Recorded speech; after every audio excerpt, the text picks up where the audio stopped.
Afternoon all. Here is Mangesh Nanishwar Borkar sir, Director Sambodhi Career Academy, famously known as Sambodhi IAS Academy from Mumbai, Thane. And on 29th May 2022, on Sunday, we are meeting for a very special session, which is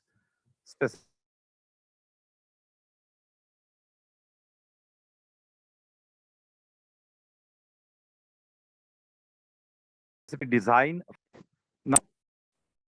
मैंने जो एक संबोधि IAS academy के माध्यम से ये जो seminar मैंने आयोजित किया है, इसमें मेरा सबसे इम्पोर्टेंट एक जो विजन है कि हमारे देश में और खास करके हमारे महाराष्ट्र में army, navy, air force, naval academy इस एग्जाम के बारे में काफी सारे स्टूडेंट्स को, I will continue this session in English and Hindi.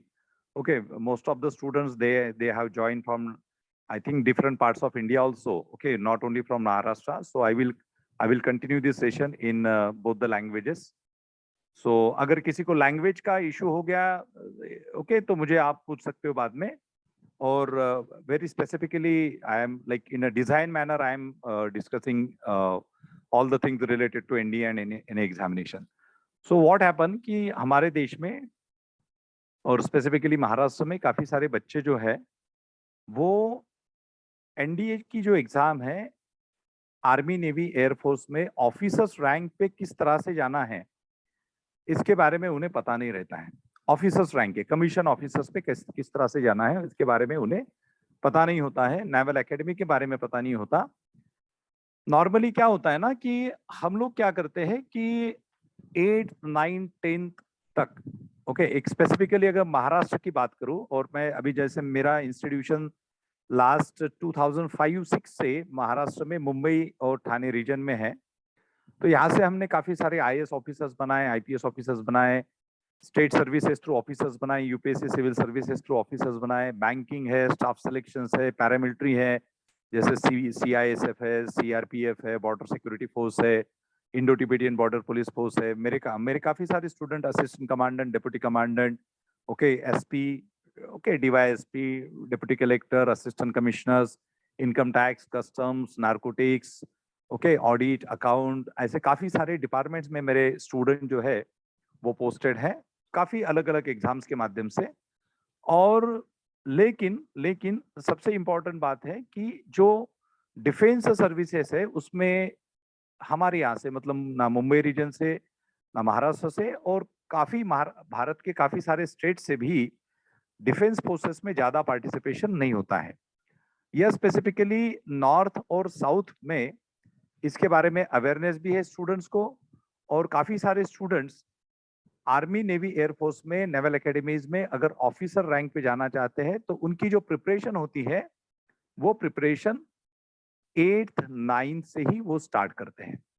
तो आप में से मैं कहना चाहूंगा कि जो बच्चे अभी 8th स्टैंडर्ड में है, 9th स्टैंडर्ड में है, वो सीबीएसई बोर्ड में हो सकते हैं, वो किसी भी स्टेट बोर्ड में हो सकते हैं, ओके, वो यूपी से हो सकते हैं, बिहार से हो सकते हैं, आंध्रा से हो सकते हैं, तेलंगाना से हो सकते हैं, महाराष्ट्र से हो सकते हैं.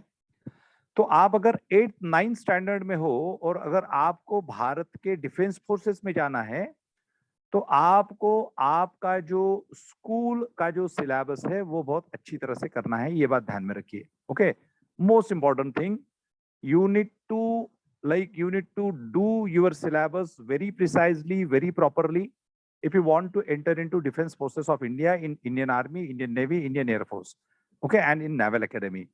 So specifically बच्चों ने अगर स्कूल लेवल पे, okay, most of the time क्या होता है कि हमें स्कूल लेवल में ही ये बातें पता नहीं चलती. जैसे हमारा जब आईएएस का सेमिनार होता है या फिर बैंकिंग का सेमिनार होता है, स्टेट सर्विसेज का सेमिनार होता है, स्टाफ सिलेक्शंस की जो अलग अलग एग्जाम्स होती है 10th, 12th ग्रेजुएशन बेसिस पे, तो उनका जब सेमिनार होता है तो हम बच्चों को कहते हैं, मेरे पास काफी सारे ग्रेजुएट स्टूडेंट्स आते हैं, पोस्ट ग्रेजुएट आते हैं, डॉक्टर्स आते हैं, इंजीनियर्स आते हैं, मैनेजमेंट के स्टूडेंट्स आते हैं, तो हम काफी लेट आते हैं वो लोग, ओके, काफी लेट आते हैं.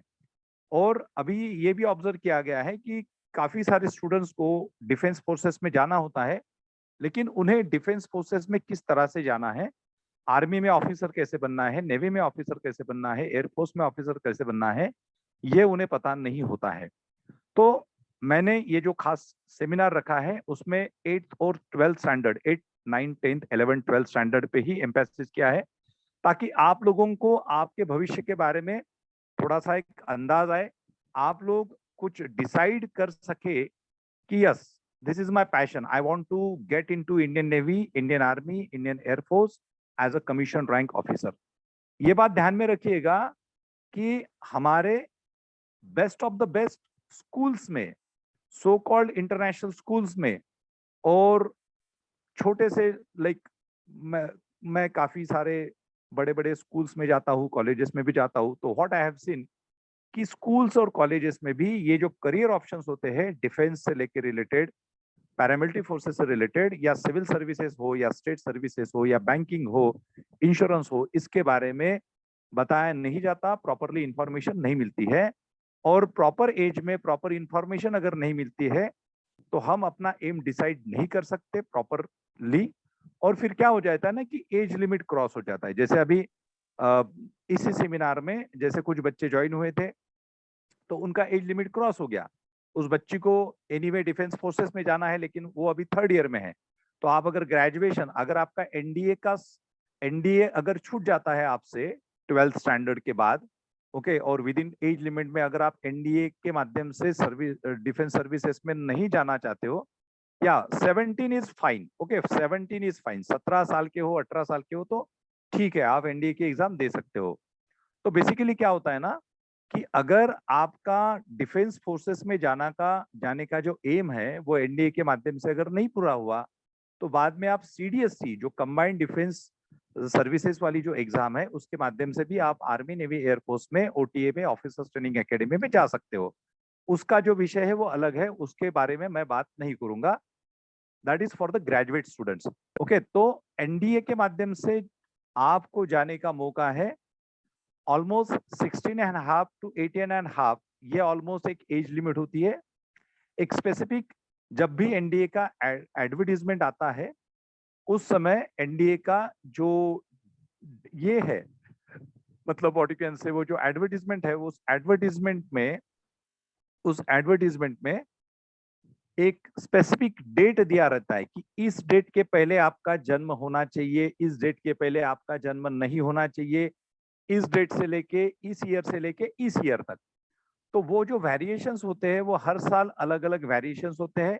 जैसे अगर आप इस साल का एग्जाम देते हो तो इस साल के लिए अलग एज, मतलब अलग डेट्स रहेंगे। अगर नेक्स्ट ईयर आप एग्जाम देते हो तो उसके लिए अलग डेट्स रहेंगे, ठीक है।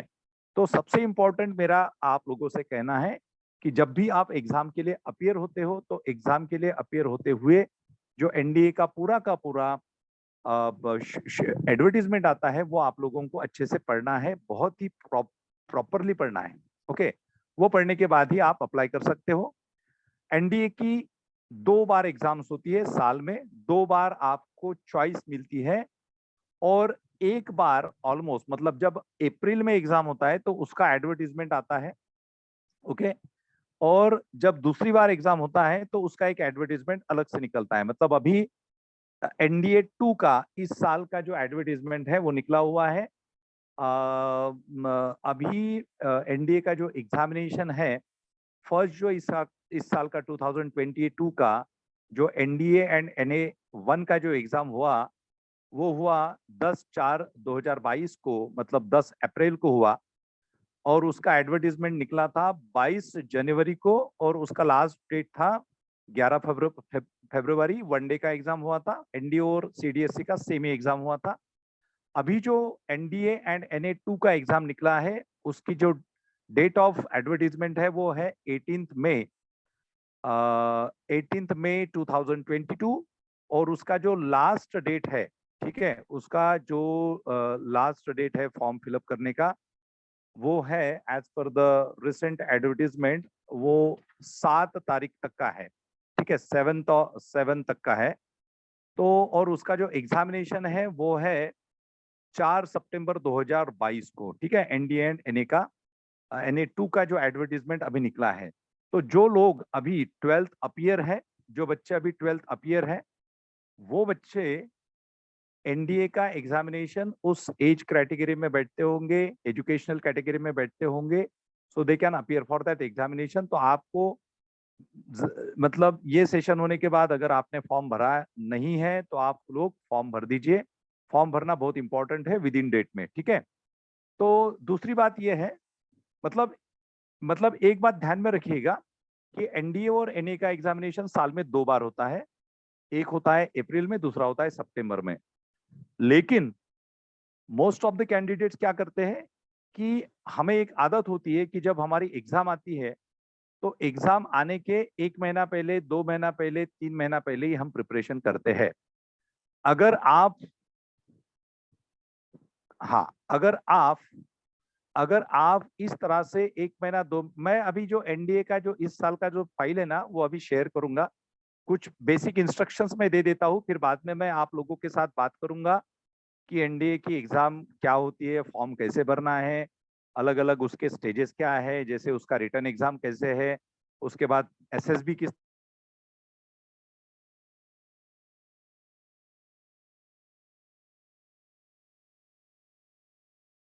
के बारे में मैं सारी बातें करने वाला हूँ। सो बेसिकली अभी एनडीए का एग्जामिनेशन 2 बार होता है, ये ध्यान में रखिए। ऑलमोस्ट एक टाइम पे जो एडवर्टीजमेंट निकलती है, ओके, फर्स्ट एडवर्टीजमेंट और सेकंड एडवर्टीजमेंट, उसमें लगभग 400 सीट्स होती है, 400 ऑफिसर्स के लिए। उसमें इंक्लूडिंग गर्ल्स कैंडिडेट के लिए ये होता है। ओके, गर्ल्स कैंडिडेट को लास्ट ईयर 2021 में फर्स्ट टाइम एडमिट किया गया as per the directions of Supreme Court of India. Okay, तो गर्ल्स कैंडिडेट जो है अभी एनडीए की एग्जामिनेशन ऑफिसर्स कैडर के लिए दे सकती है। इसके पहले ऑफिसर्स कैडर के लिए गर्ल्स एग्जाम नहीं दे सकती थी। तो अभी जो ये इस साल का एनडीए 2 का जो एग्जाम रहेगा, that is the third chance for the girl candidate. तो अभी गर्ल कैंडिडेट को अलाउ किया गया है। लेकिन इंपॉर्टेंट बात यह है कि गर्ल्स कैंडिडेट के लिए सीट्स कम होती है। ओके, सीट्स कम होती है। बेसिकली क्या होता है ना कि हम ऐसा कंसिडर कर सकते हैं कि अगर 400 वैकेंसीज है तो 400 में से 40 सीट्स भी नहीं होती है, मतलब 10% सीट्स भी नहीं होती है, ठीक है। तो ऑलमोस्ट एक 30-40, ओके, इस मतलब डिपेंड है कि कितनी रिक्वायरमेंट है, उसके हिसाब से गर्ल्स कैंडिडेट के लिए वैकेंसीज है। लेकिन गर्ल्स कैंडिडेट जो है उन्होंने अगर एनडीए का प्रिपरेशन सीरियसली किया, ओके, प्रॉपर स्ट्रक्चर्ड वे में किया, ओके, बहुत इंपॉर्टेंटली मतलब अगर एक नॉलेज लेके किया, क्योंकि गर्ल्स के लिए अभी अभी एग्जामिनेशन शुरू हुई है, तो गर्ल्स कैंडिडेट के लिए स्कोप बढ़ जाता है थोड़ा सा। अगर सीट्स बढ़ जाए तो अपॉर्चुनिटीज बढ़ जाती है गर्ल्स कैंडिडेट की, ठीक है। बॉयज कैंडिडेट के लिए अच्छी वैकेंसीज होती है। वैकेंसी जो होती है वो आर्मी, नेवी, एयरफोर्स और नेवल एकेडमी में बाइफरकेटेड होती है, ठीक है। अभी इसमें और एक बात है, जैसे मैंने अभी एज के बारे में कहा आप लोगों को, ठीक है। दूसरी बात यह है कि आर्मी के जो स्टूडेंट्स होते हैं, आर्मी के लिए आर्ट, साइंस, कॉमर्स, किसी भी बैकग्राउंड का स्टूडेंट ऑफिसर कैडर के लिए अप्लाई कर सकता है। लेकिन अगर आपको आर्मी, सॉरी, नेवी, एयरफोर्स और नेवल एकेडमी में जाना है, एनए में जाना है, तो आपका फिजिक्स, केमिस्ट्री और मैथ्स, ये सब्जेक्ट्स आपके 11th-12th में होने चाहिए, मतलब 12th में आपके होने चाहिए। So PCM is important. Physics, chemistry और मैथ्स, ये जो सब्जेक्ट्स है ये आपके होने बहुत इंपॉर्टेंट है, ओके। अगर ये नहीं है तो you can not appear for that examination. But army के लिए आर्ट्स, कॉमर्स, साइंस वाला कोई भी बंदा 11th-12th आर्ट्स, कॉमर्स, साइंस वाला जा सकता है। लेकिन प्रॉब्लम यह है कि ये जो एग्जाम का जो सिलेबस सभी के लिए सेम है, ओके। सभी के लिए एग्जामिनेशन सेम होने की वजह से जो आर्ट्स और कॉमर्स के जो स्टूडेंट होते हैं उनको भी मैथमेटिक्स करना होता है, उन्हें भी साइंस करना होता है। और ये जो सेक्शंस है, इनका जो फेवर है, ये ऐसे स्टूडेंट्स के लिए होता है जिनका बैकग्राउंड एटलीस्ट पीसीएम का हो। अगर बायोलॉजी नहीं भी रहा आपका 12th में, 11th-12th में, तो भी चलेगा, लेकिन आपका मैथमेटिक्स अच्छा होना चाहिए, आपका फिजिक्स और केमिस्ट्री अच्छा होना चाहिए, ओके। तो ये कुछ बातें हैं कि एनडीए की एग्जामिनेशन आप एक स्पेसिफिक एज लिमिट में दे सकते हो। दूसरी बात मैंने कही कि 12th अपीयर स्टूडेंट और 12th पास स्टूडेंट दे सकते हैं। तीसरी बात मैंने कही कि गर्ल्स कैंडिडेट के लिए 2021 नवंबर से एग्जामिनेशन के लिए वो एलिजिबल हुई, लेकिन उनके लिए ऑलमोस्ट 10% वैकेंसीज होती है, लेकिन फिर भी उन्होंने अगर अच्छे से किया तो उनके लिए अच्छा स्कोप है। और मैंने ये कहा कि आपको जो आर्मी के बच्चे हैं, जो आर्मी में ऑफिसर रैंक पे जाना चाहते हैं, वो किसी भी माध्यम से हो सकते हैं, मतलब ही और she can be from art side, commerce side और साइंस साइड। लेकिन जिन्हें एयरफोर्स, नेवी और नेवल एकेडमी में जाना है, उन बच्चों का उन बच्चों का पीसीएम, फिजिक्स केमिस्ट्री मैथ्स, यह होना चाहिए। और सबके लिए पेपर एक ही होता है। पेपर सबके लिए एक होने की वजह से प्रॉब्लम ऐसी है कि जो आर्ट्स कॉमर्स के स्टूडेंट्स होते हैं, उनका मैथ्स और बायोलॉजी, केमिस्ट्री, फिजिक्स यह 10th के बाद छूट जाता है, और मैथ्स की लेवल काफी डिफिकल्ट है, तो उनके फेवर में ये एग्जामिनेशन नहीं होती। अगर किसी आर्ट्स कॉमर्स के स्टूडेंट को इसकी प्रिपरेशन करना है, तो वो प्रॉपरली, जैसे अभी हमारे यहाँ पे हमारा ठाणे में ब्रांच है, ठाणे ईस्ट में, जो मुंबई और इस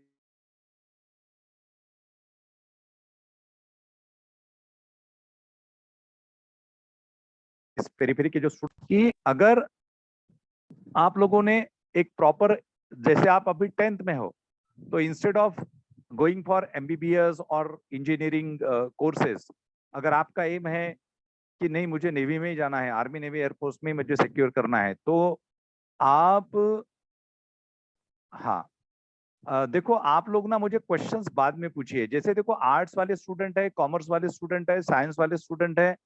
जैसे अभी यहाँ पे, ठीक है, मैं एक बार क्वेश्चंस पढ़ लेता हूँ। जैसे विनायक ने पूछा है, 12th मध्ये आहे, जर मी सिलेक्ट झालो एनडीए साठी, माझी 12th काय कसं काय कंप्लीट होईल? नाही, 12th कंप्लीट करणं तुम्हाला आवश्यक आहे विनायक। 12th तुम्ही अपियर असताना एक्झाम देऊ शकता, परंतु एनडीए ची एक्झाम क्वालिफाय होण्यासाठी तुम्ही 12th क्वालिफाय असणं पण आवश्यक आहे। ठीक आहे? Okay, yes. त्याच्यानंतर 9th standard Patel, Afifa Patel, can't do Afifa, NDA आप अभी 9th में हो तो प्रिपरेशन स्टार्ट कर सकते हो, लेकिन आप एग्जामिनेशन जो दोगे ना, वो एग्जामिनेशन आप जब 12th अपियर रहोगे तभी दे सकते हो। ठीक है? या फिर फॉर्म कैसे भरना है बताऊंगा मैं। एकेडमिक कौन-सी बेस्ट आहे? आदर्श यादव, आप कहाँ पे रहते हो आदर्श? मुझे पता नहीं है। आदर्श, आप कहाँ पे रहते हो? जैसे ठाणे में हमारा ब्रांच है, ठाणे ईस्ट में।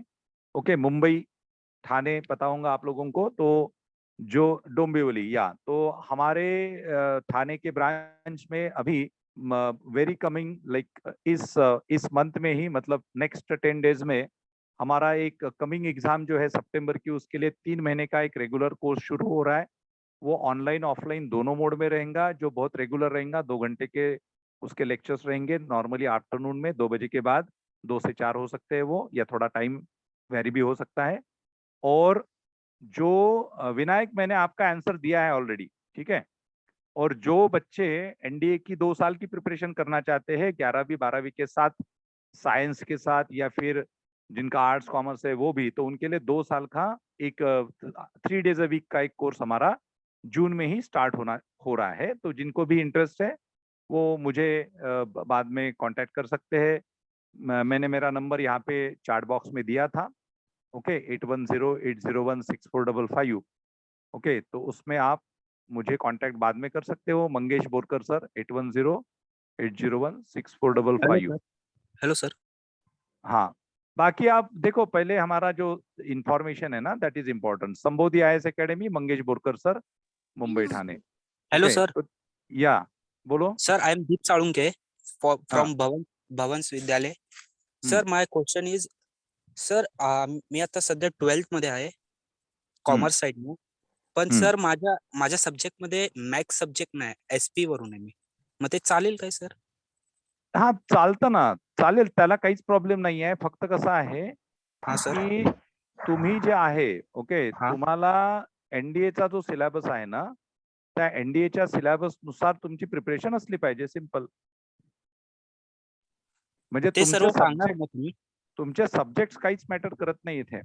Okay sir. तुम्हाला एनडीएचा सिलेबस काय आहे, what is syllabus given by NDA, I am just discussing that thing. Okay. Okay sir. आपका जो मतलब एनडीए का जो एग्जाम है ना, उस एनडीए की स्पेसिफिक सिलेबस है, उस सिलेबस के हिसाब से आपको अपनी प्रिपरेशन करनी होगी। वो सेमिनार किसके लिए है? उसी के लिए है ना, है कि नहीं?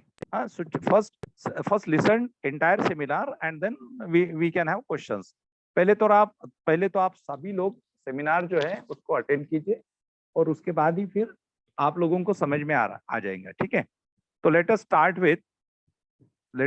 With your this thing. मैं अभी थोड़ा सा धीरज रखिए। हाइट कम है तो क्या सोल्यूशन? ओके, देखो हाइट के लिए भी जो नॉर्म्स है ना, गर्ल्स कैंडिडेट बॉयज कैंडिडेट के लिए, तो वो मैं आप लोगों से अभी डिस्कस करने वाला हूँ। Don't worry about that. Okay, don't worry about that. Just a minute, I am sending here.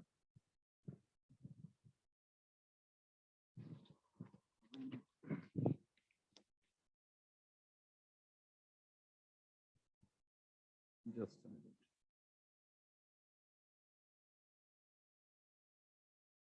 हम अभी सारा डिटेल में देखेंगे, आप लोग थोड़ा सा भी धीरज रखें।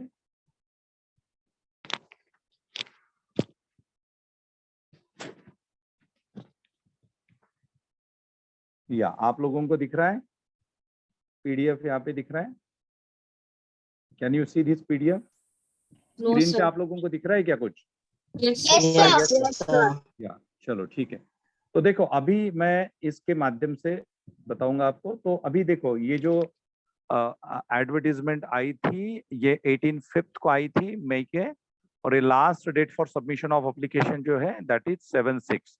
ओके, ये किसके लिए है? ये जो अभी 12th अपीयर स्टूडेंट है या जिन्होंने 12th पास किया है, ऐसे बच्चों के लिए है, ठीक है? और आपको अगर अप्लाई करना है तो ये देखिए यहाँ पे यूपीएससी online.nic.in है। ये जो वेबसाइट है ये नोट कर लीजिए। जो लोग 12th क्वालिफाई है या जो 12th अपीयर है, उन लोगों को इस वेबसाइट पे जाके 7 जून तक, ओके 7 जून तक अप्लाई करना है, ठीक है? तो ये अभी रिसेंट इसके लिए है। इसकी अभी नेक्स्ट एडवर्टीजमेंट नेक्स्ट ईयर आएंगी। तो एनडीए की 2 एग्जाम्स होती है साल भर में, और आप आपके एज के हिसाब से इसमें अप्लाई कर सकते हो। अभी देखो इसमें मैं फटाफट लूंगा। इसमें थोड़ा सा इसको जाएंगे। निगेटिव मार्किंग सिस्टम होता है, 1/3 negative marking system. Negative marking system क्या होता है इसके बारे में मैं आप लोगों को बाद में बताऊंगा, ओके? और इसमें black ball point pen use करते हैं जब एग्जाम देते हैं। एग्जामिनेशन अभी ऑनलाइन नहीं है, ऑफलाइन ही है, ओके? तो ऑफलाइन होने की वजह से आपको सेंटर पे जाना होता है। 4 सितंबर 2022 को एनडीए एंड NA2 का एग्जामिनेशन है इस साल का। और देखिए इसमें अभी जो वैकेंसीज निकली है, आर्मी में 208 वैकेंसीज है, ओके, इंक्लूडिंग 10 वैकेंसीज जो है वो फीमेल कैंडिडेट्स के लिए है, ठीक है? उसके बाद इसमें नेवी में 42 वैकेंसीज है, 03 फीमेल कैंडिडेट। एयरफोर्स में फ्लाइंग में 92 वैकेंसीज है, including 2 for female. Ground duties में उसमें टेक्निकल और नॉन टेक्निकल होता है, उसमें 18 वैकेंसीज है टोटल, 2 महिलाओं के लिए। और नॉन टेक्निकल में 10 वैकेंसीज है, उसमें 2 महिलाओं के लिए। और जो नेवल एकेडमी है 10+2 कैडेट एंट्री स्कीम, उसमें 30 वैकेंसीज है, लेकिन ओनली फॉर मेल। तो ऑल टुगेदर 400 वैकेंसीज होगी। जैसे मैंने कहा कि अगर हम एनडीए की 2 एग्जाम्स देखते हैं, मतलब फर्स्ट एग्जामिनेशन जो अप्रैल में होती है हर साल, जिसे एनए कहा जाता है, और जो सेकंड एग्जाम होता है जो सितंबर में होता है, जिसे एनडीए एंड NA2 कहा जाता है, तो ओवरऑल ये समझ लीजिए कि 800 वैकेंसी हर साल होती है। मतलब 800 डिफेंस ऑफिसर्स का रिक्रूटमेंट नॉर्मली होता है, 700 to 800। तो 700 to 800 यह एक अच्छा काउंट है। अगर आप लोगों ने, जैसे देखो मोस्ट ऑफ द कैंडिडेट्स क्या करते हैं ना, या हमारे यहाँ पे काफी सारे जो पेरेंट्स होते हैं, उनका ये इंटेंशन होता है कि मेरा बच्चा इंजीनियर बने, मेरा बच्चा डॉक्टर बने, या मेरा बच्चा फिर जैसे किसी कॉरपोरेट सेक्टर में या फिर किसी अच्छे नौकरी पे हो। लेकिन हमारे यहाँ पे आज भी ये मानसिकता है कि हम लोग ट्रेडिशनल वे में ही सोचते हैं। हम लोग जो है आर्मी, नेवी, एयरफोर्स जैसे बहुत अच्छे अच्छे जो फील्ड्स है उसमें ऑफिसर्स रैंक में जाने की नहीं सोचते हैं। और खास करके महाराष्ट्र में जो है यह मानसिकता काफी लोगों में है। तो उसके लिए 10th से ही बच्चे जो है AIEEE या फिर नीट एग्जामिनेशंस के लिए काफी हेवी क्लासेस लगाते हैं। मतलब 2 लाख से लेके 5 लाख तक की फीस रहती है उसकी, और 2 साल हम 11th 12th में क्लासेस करते हैं। माय डियर फ्रेंड्स, और जो भी यहाँ पे स्टूडेंट्स अभी मुझे सुन रहे हैं या जो शायद पेरेंट्स भी कुछ सुन रहे होंगे, तो मैं आप लोगों को ये कहना चाहता हूँ कि इतना पैसा खर्चा करने के बाद भी कुछ परसेंटेज स्टूडेंट ही IITs में लगते हैं, ज्वाइन होते हैं। कुछ परसेंटेज स्टूडेंट्स ही मेडिकल MBBS के लिए उनको एडमिशन मिलता है। MBBS में एडमिशन नहीं मिलने के बाद फिर वो BAMS करते हैं या फिर वो BDS करते हैं, राइट। तो अगर आप लोग आपके डिफेंस करियर को 8th 9th में ही डिसाइड करते हो और उसके हिसाब से अगर आप प्रिपरेशन करना स्टार्ट करते हो, तो आपके सामने प्रिपरेशन के लिए कौन सा सिलेबस होता है? सिलेबस होता है 11th 12th के मैथ्स का, बायोलॉजी का, केमिस्ट्री का, फिजिक्स का, बेसिक जो इंग्लिश होता है उसका, और इसके अलावा इसके अलावा जो आपका जो सिलेबस होता है वो होता है जो आप 10th तक, मोस्टली आप जो 10th तक पढ़ते हो, हिस्ट्री, ज्योग्राफी, कॉन्स्टिट्यूशन, थोड़ा सा इकोनॉमी, करंट अफेयर्स तो नहीं होता है स्कूल लेवल पे। तो ये सारा आपके सिलेबस में होता है। काफी सारे स्टूडेंट्स को वर्ड हिस्ट्री वगैरह नहीं मतलब पता रहता है सच, तो ये आपके सिलेबस में होता है। अगर आपने इस लेवल का सिलेबस अच्छे से कर लिया स्कूल लेवल में ही, तो NDA की एग्जामिनेशन आप विदाउट एनी स्पेशल प्रिपरेशन कर सकते हो और आप क्वालिफाई भी हो सकते हो।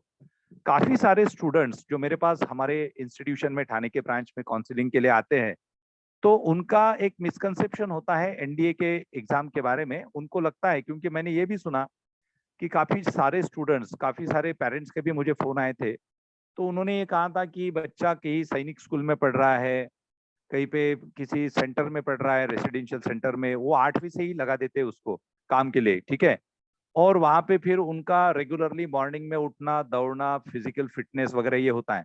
Now physical fitness is very required to for Army, Navy, Air Force.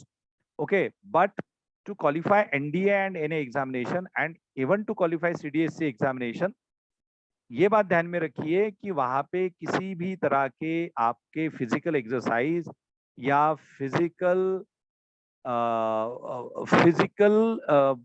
क्या बोलते हैं उसको, टेस्ट नहीं होती आपकी।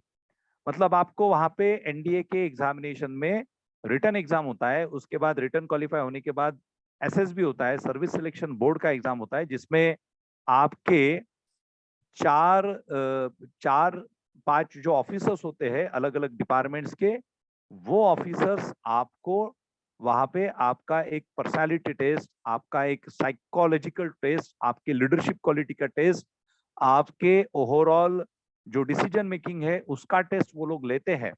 ओके, लेकिन किसी भी तरह का आपको वहां पे कि बाबा आपको 1 किलोमीटर दौड़ना है, लॉन्ग जंप लेनी है, हाई जंप लेनी है, इस तरह से कुछ भी नहीं होता है। लेकिन काफी सारी जगह पे मैंने देखा है कि काफी सारे आर्मी रिक्रूटमेंट वाली जो इंस्टीट्यूशंस है, एकेडमीज है, वो बच्चों को जो कांस्टेबल का ट्रेनिंग दिया जाता है या फिर काफी जगहों पे जो सोल्जर्स लेवल का ट्रेनिंग दिया जाता है वो देते हैं, और जो क्वालिटी होती है NDA के एग्जाम की सिलेबस की वो नहीं पढ़ाते। ओके, तो बेसिकली सबसे इंपॉर्टेंट बात यह है माय डियर फ्रेंड्स कि आप लोगों को यह समझना है कि अगर मैं ऑफिसर्स लेवल के एग्जाम पे जाता हूं, तो ऑफिसर्स लेवल के एग्जामिनेशन के लिए NDA के एग्जाम का सिलेबस क्या है। ओके, SSB क्या होता है, SSB इंटरव्यू क्या होता है। आप NDA के नाम पे और ऑफिसर्स लेवल के ट्रेनिंग के नाम पे अगर आप किसी इंस्टीट्यूशन में जाके 2 साल वहां पे रह के, अगर, क्योंकि मेरे पास एक मुंबई में एक मेरे पास अभी IAS की प्रिपरेशन के लिए एक स्टूडेंट मेरे पास ज्वाइन हुआ, जो महाराष्ट्र के ही किसी एक इंस्टीट्यूशन में था, किसी डिस्ट्रिक्ट के, जिसने 11th-12th के साथ वहां पे एनडीए का कोर्स किया था, लेकिन वहां पे उनको केवल दौड़ाते थे और एनडीए का जो सिलेबस है वो नहीं किया जाता था, मतलब एज गुड एज उसने सोल्जर का ट्रेनिंग किया। तो soldier is a different thing, okay. Soldier is also respectable job, but soldier का सिलेक्शन लेवल अलग होता है, एनडीए इज ऑफिसर्स लेवल को एनडीए का अलग होता है। तो ये बात समझ लेना, काफी सारे स्टूडेंट्स, काफी सारे पेरेंट्स मिसगाइड होते हैं, और मिसगाइड होने की वजह से आप लोगों को जो करना है उसके लिए प्रिपरेशन नहीं होती है, जिसके लिए नहीं करना है उसके लिए आपका प्रिपरेशन होता है। तो ये बात समझ लीजिए कि it is very important to understand what to do and what not to do. अगर आपको क्या नहीं करना है ये समझ में आ गया और क्या करना है ये समझ में आ गया, तो एक बात ध्यान में रखिए, आप बहुत जल्दी within proper age, proper study के साथ, प्रॉपर स्ट्रेटेजी के साथ डिफेंस फोर्सेस में आप कमीशन रैंक पे ऑफिसर हो सकते हो।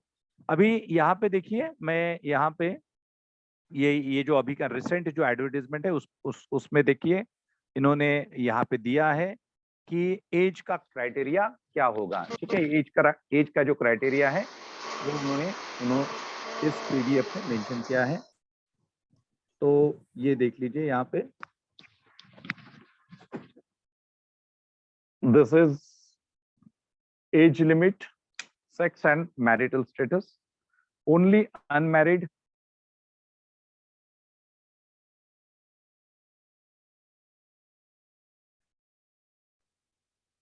only unmarried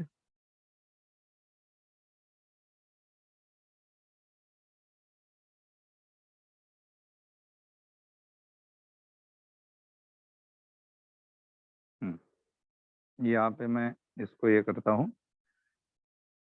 male female candidates born not earlier than 02 2nd January 2004 and not later than 1st January 2007 are eligible। ठीक है, तो ये इस तरह से जो भी नोटिफिकेशन आता है ना इंडिया का, तो उसमें इस तरह से मेंशन किया होता है, और हर साल का नोटिफिकेशन जो रहेगा उसमें डेट्स अलग रहेंगी। तो इन शॉर्ट आप समझ लीजिए कि आप अगर एनडीए की एग्जाम देना चाहते हो तो आपका एज जो है 16.5 से लेके 18.5 तक मैक्सिमम होना चाहिए।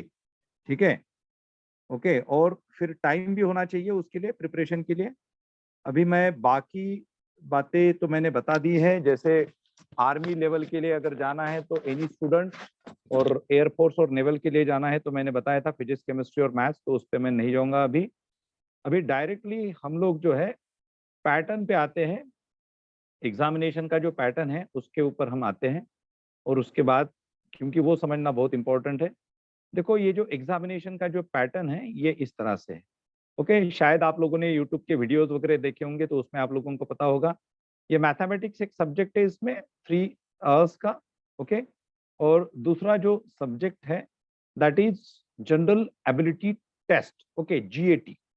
सो मैथमेटिक्स 2.5 आवर्स, और ये जो जीएटी जो है ये 2.5 आवर्स का है।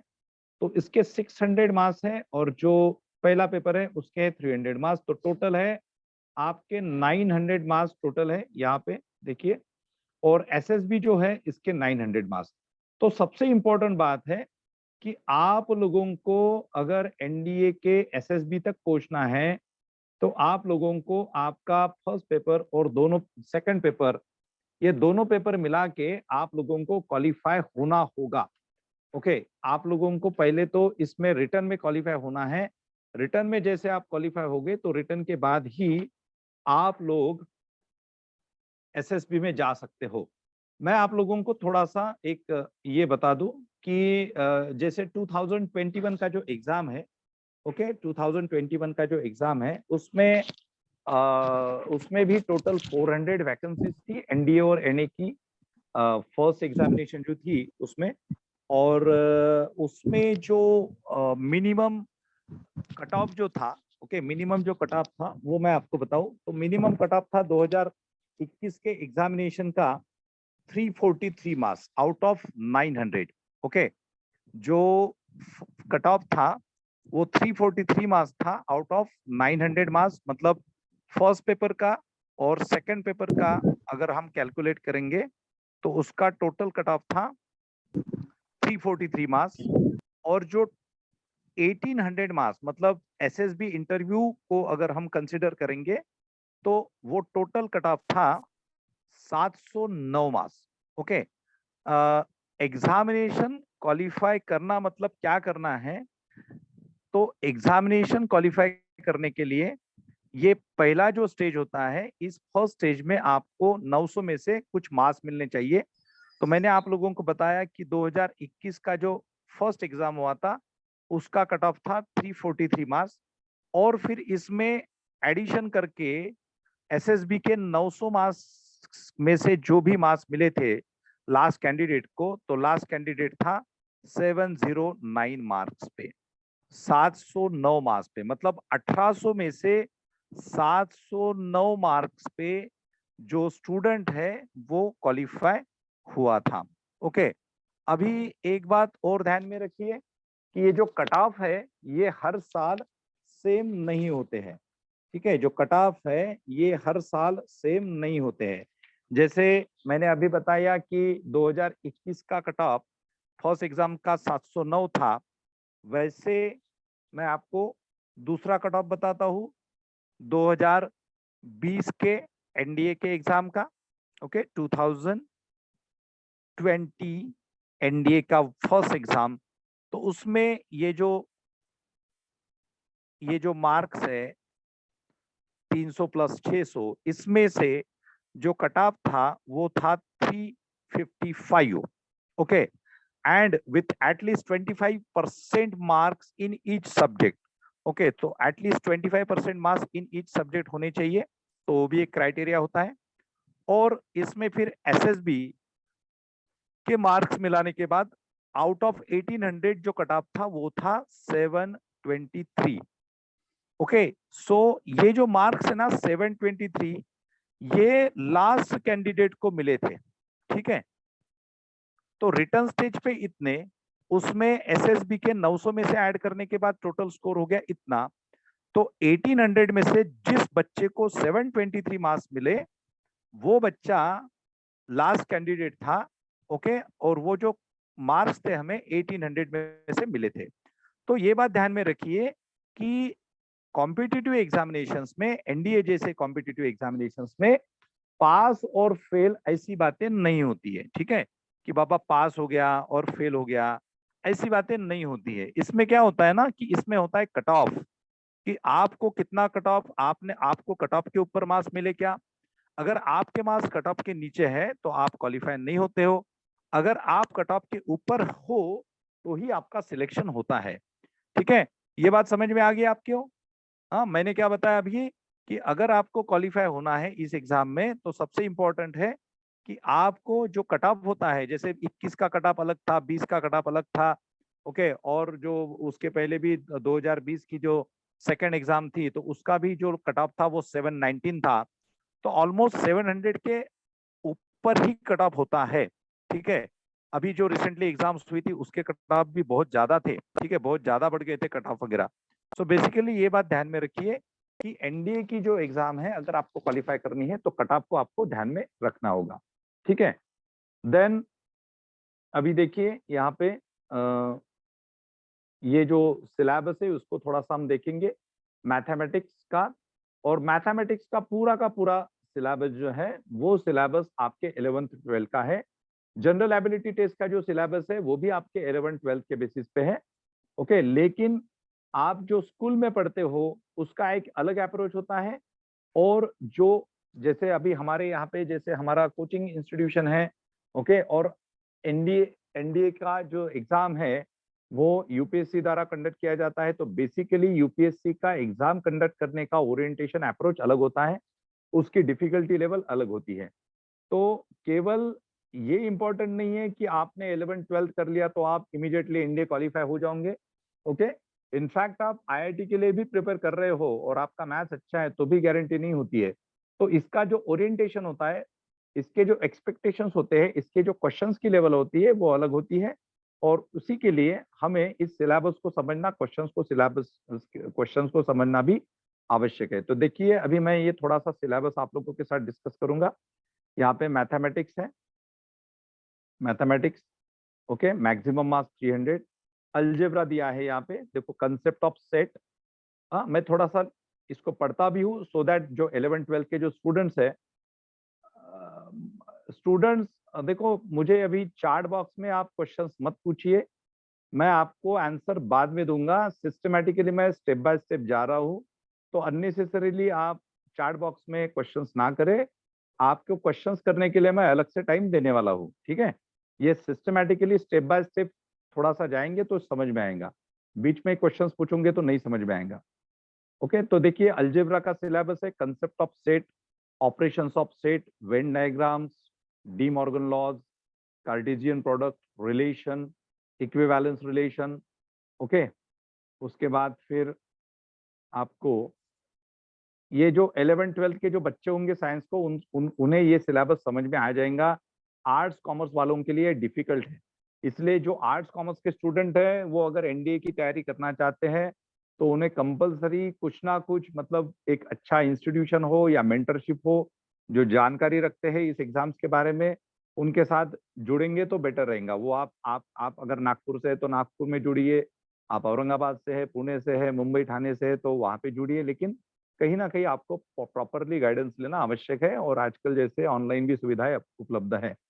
Okay, so representation of real numbers of a line, on a line, complex numbers, basic property, modules, argument, cube roots of unity, binary system of numbers, conversion of a number in decimal system of a binary system and vice versa, arithmetic, geometric and harmonic progressions, quadratic equations with real coefficients, solution of linear inequations of two variables by graphs, permutation and combination, binomial theorem and its applications, logarithms and their applications. Okay, so see, एक topic हो गया कि जिसमें इतने सारे सब topics है। Second है matrices and determinants, types of matrices, operations of on matrices, determinant of a matrix, basic properties of determinants, adjoint and inverse of a square matrix. Okay, then trigonometry है, एंगल्स एंड देयर। अभी मैं सब नहीं पढ़ूंगा, लेकिन ये main chapters आप देख लीजिए, जैसे जो बच्चे 11-12 साइंस में है उनको ये समझ में आ जाएगा। Matrices and determinants, trigonometry, analytical geometry of 2 and 3 dimensions. Okay, then differential calculus. Okay, differential calculus. तो ये देखिए जो सिलेबस है ना मैथमेटिक्स का, ये इतना इजी नहीं है। मतलब सबसे पहला जो चैलेंज आता है एनडीए क्वालिफाई करने के लिए, कि अगर आप सिंसियरली एनडीए की ऑफिसर रैंक के लिए प्रिपरेशन कर रहे हो तो आपको सिलेबस लेवल पे अच्छे से प्रिपरेशन करनी है। सबसे इंपॉर्टेंट चैलेंज, मतलब यहाँ पे दौड़ लगाने से नहीं होगा, कहीं पे जा गए कहीं पे चले गए किसी एकेडमी में, वहां पे पुलिस भर्ती के साथ एनडीए का भी ट्रेनिंग दिया जा रहा है और फिर एनडीए के नाम पे केवल फिजिकल एक्सरसाइज हो रही है, तो that will not do. Okay, you need to understand like what is the difficulty level of the syllabus. So this syllabus is like it is not danger, it is not difficult, it is within your reach, but आपको इसके ऊपर काम करना है। तो जो arts commerce के जो बच्चे हैं उनके लिए ये सिलेबस बेशक डिफिकल्ट है, साइंस वालों को इसको बहुत ही स्ट्रेटेजी के साथ करना होगा। तो ये है मैथ्स का 5 चैप्टर, फिर उसके बाद और चैप्टर्स है जैसे integral calculus and differential equations, vector algebra, statistics and probability.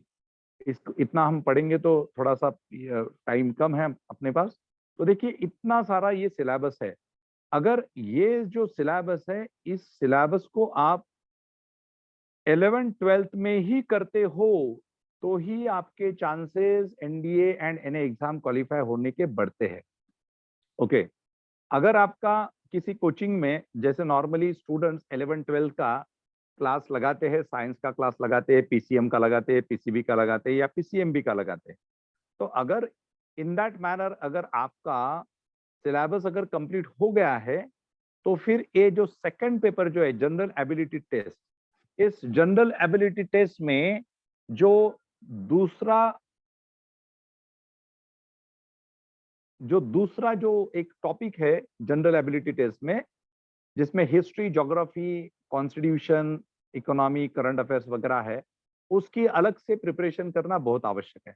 तो अभी जनरल एबिलिटी टेस्ट को देखते हैं। जनरल एबिलिटी टेस्ट में देखिए जनरल एबिलिटी टेस्ट में पहला जो सेक्शन है वो है इंग्लिश का सेक्शन, ठीक है। First section is of English. English के सेक्शन में यहाँ पे देखो, सॉरी, या इंग्लिश का जो सेक्शन है उस इंग्लिश के सेक्शन में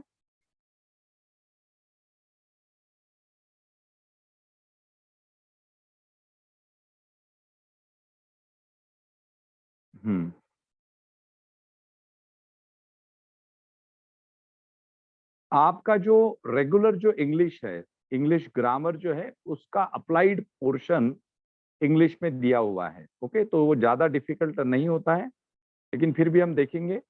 यहाँ पे इंस्ट्रक्शंस पढ़ते हैं। 200 मार्क्स के लिए है इंग्लिश का सेक्शन। इसमें देखो, the question paper in English will be design to test the candidates understanding of English and workman like use of words. Okay, so question paper in English will be designed to test the candidate's understanding of English. आपका English understanding क्या है, यह test करने के लिए English का paper है। And workman like use of words, the syllabus covers various aspects like grammar and usage. जो ग्रामर हम पढ़ते हैं, जो पार्ट्स ऑफ स्पीच पढ़ते हैं, जो नाउन, प्रोनाउन है ना, एडजेक्टिव्स, एडवर्ब, राइट, वो सब कुछ जो हम पढ़ते हैं उसको, उसका एप्लीकेशन, उसका यूजेज क्या है, उसके बारे में आपको क्वेश्चंस पूछे जाएंगे। वोकैबुलरी, आपकी जो वोकैबुलरी होती है ना, जैसे वोकैबुलरी में फिर आपका समानार्थी, विरुद्धार्थी शब्द जिसे हम सिनोनिम कहेंगे, एंटोनिम्स कहेंगे, होमोनिम्स कहेंगे, वो सारा आता है। कॉम्प्रहेंशन, कॉम्प्रहेंशन में आपको पैसेज दिए जाएंगे, पैसेज के आधार पे आपको आंसर्स ढूंढने हैं, राइट, जो आप 11-12 तक करते हो।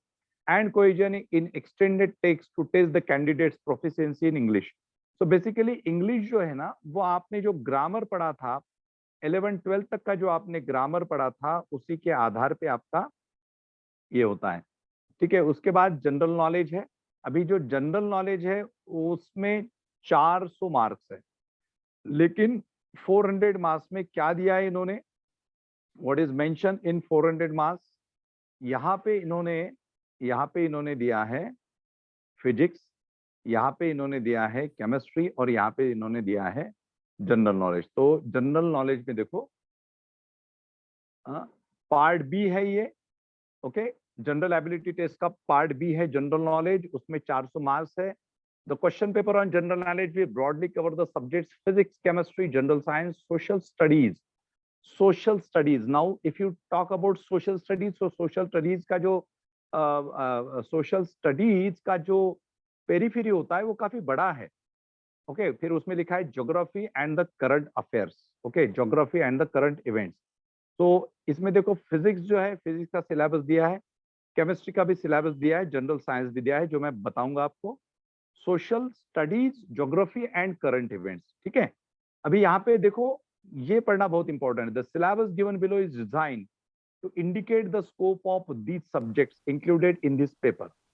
The topics mentioned are not to be regarded as exhaustive, and questions on topics of similar nature not specifically mentioned in the syllabus may also be asked. See, okay, the topics mentioned are not to be regarded as exhaustive, and questions on topics of similar nature not specifically mentioned in the syllabus may also be asked. तो जो mention नहीं है उसके बारे में भी पूछा जा सकता है, लेकिन वो रिलेटेड रहेगा, वो हिडन रहेगा। Candidates answers are expected to show their knowledge and intelligent understanding of the subject. अभी देखो, यूपीएससी का एक्सपेक्टेशन क्या है एनडीए की एग्जाम में। यूपीएससी एक्सपेक्ट करता है कि हम जो भावी ऑफिसर्स, मतलब जो डिफेंस के ऑफिसर्स, आर्मी नेवी के ऑफिसर्स हम जो सिलेक्ट कर रहे हैं, तो ये ऑफिसर्स जो रट्टाफिकेशन वाली जो सिस्टम होती है, जैसे आप क्या करते हो, 10 तक आप रट्टा मारते हो, right, most of the candidate do the same thing. और जब हम मतलब रट्टा मारते हैं, घोकमपट्टी ज्याला म्हणतात मराठीमध्ये, वो करते हैं और फिर हमें अच्छे मार्क्स आ जाते हैं एग्जाम पे। हम पढ़ने वाले बच्चे जरूर होते हैं, लेकिन हमारा क्लैरिटी ऑफ अंडरस्टैंडिंग नहीं होता है, क्लैरिटी ऑफ कंसेप्ट नहीं होता है। 11-12 तक हम यही प्रोसीजर को फॉलो करते हैं। यहाँ पे that is not expected bye UPSC. यहाँ पे एक्सपेक्टेशंस क्या है, Answers are expected to show their knowledge and intelligent understanding of the subject. Knowledge तो चाहिए ही चाहिए, बट इंटेलिजेंट अंडरस्टैंडिंग कि आप किस तरह से समझते हो उस सब्जेक्ट को। और खास करके इसमें जो सोशल स्टडीज वगैरह जो है, करंट इवेंट्स जो है, उसमें यह एक्सपेक्टेशन ज्यादा होती है। ओके, बाकी फिजिक्स वगैरह जो है तो उसमें आप कंसेप्चुअल लेवल पे समझ लो उस सब्जेक्ट को, इंटेलिजेंट लेवल पे समझ लो। ओके, केमिस्ट्री है, फिजिक्स है, बायोलॉजी है, मैथमेटिक्स है, उसको आप अच्छे से समझ सकते हो इंटेलिजेंट लेवल पे, उसके ऊपर आप नॉलेज भी गैदर कर सकते हो। लेकिन सोशल साइंसेस के जो सब्जेक्ट्स होते हैं उसमें थोड़ा सा एक अलग अप्रोच होता है। तो अभी देखिए, एक फर्स्ट सिलेबस है फिजिक्स का, जनरल नॉलेज के पेपर में आपके 400 मार्क्स के लिए। Physical properties of states and matter, mass, weight, volume, density, specific gravity, principle of Archimedes, pressure, biometer, motion of objects, velocity and acceleration, Newton's law of motion, force and momentum, parallelogram of forces, stability and equilibrium of bodies, gravitation, elementary ideas of work, power, energy, heat, temperature, okay, then latent heat, then काफी heat के बारे में काफी दिया गया है, then artificial and natural magnets, ठीक है, properties of magnet, etc etc। Okay, ये जो स्टूडेंट्स 11 12 साइंस के हैं, जिनका पीसीएमबी ग्रुप है, उनको ये सारी चीजें समझ में आएंगी। आर्ट्स कॉमर्स वालों को ये चीजें शायद नहीं समझ में आएंगी, क्योंकि 10 तक ही आपका साइंस हुआ रहता है, उसके बाद आपकी साइड चेंज हो जाती है। सेक्शन बी जो है, इसमें केमिस्ट्री है। देखो, केमिस्ट्री में भी physical and chemical changes, elements, mixtures, compound, symbols, formulae, okay, chemical equations, law of chemical combination, then preparation and properties of hydrogen, oxygen, nitrogen, carbon dioxide, oxidation, reduction, acids, base, salts, ठीक है, carbon के different forms, fertilizers, right, paper, cement, paint, safety matches, etc etc। Okay, तो ये physics और chemistry का जो syllabus है आपके स्कूल लेवल का ही है, लेकिन नॉर्मली ये जो सिलेबस इन्होंने बनाया है एनडीए के लिए, वो 11th और 12th का कंबाइन इंटीग्रेटेड सिलेबस होता है, ठीक है। और फिर इसमें इन्होंने दिया है general science. General science it is specifically related to biology. Okay, biology में बॉटनी और जूलॉजी दोनों आता है। देखो, तो difference between the living and non living, basis of life, cells, protoplasms and tissues, growth and reproduction in plants and animals. देखो, plants and animals बहुत दिया है। Elementary knowledge of human body and its important organs, common epidemics, their causes and prevention, ठीक है। Then food, source of energy for man, and then constituents for of food, balanced diet, the solar system। अभी ये जो solar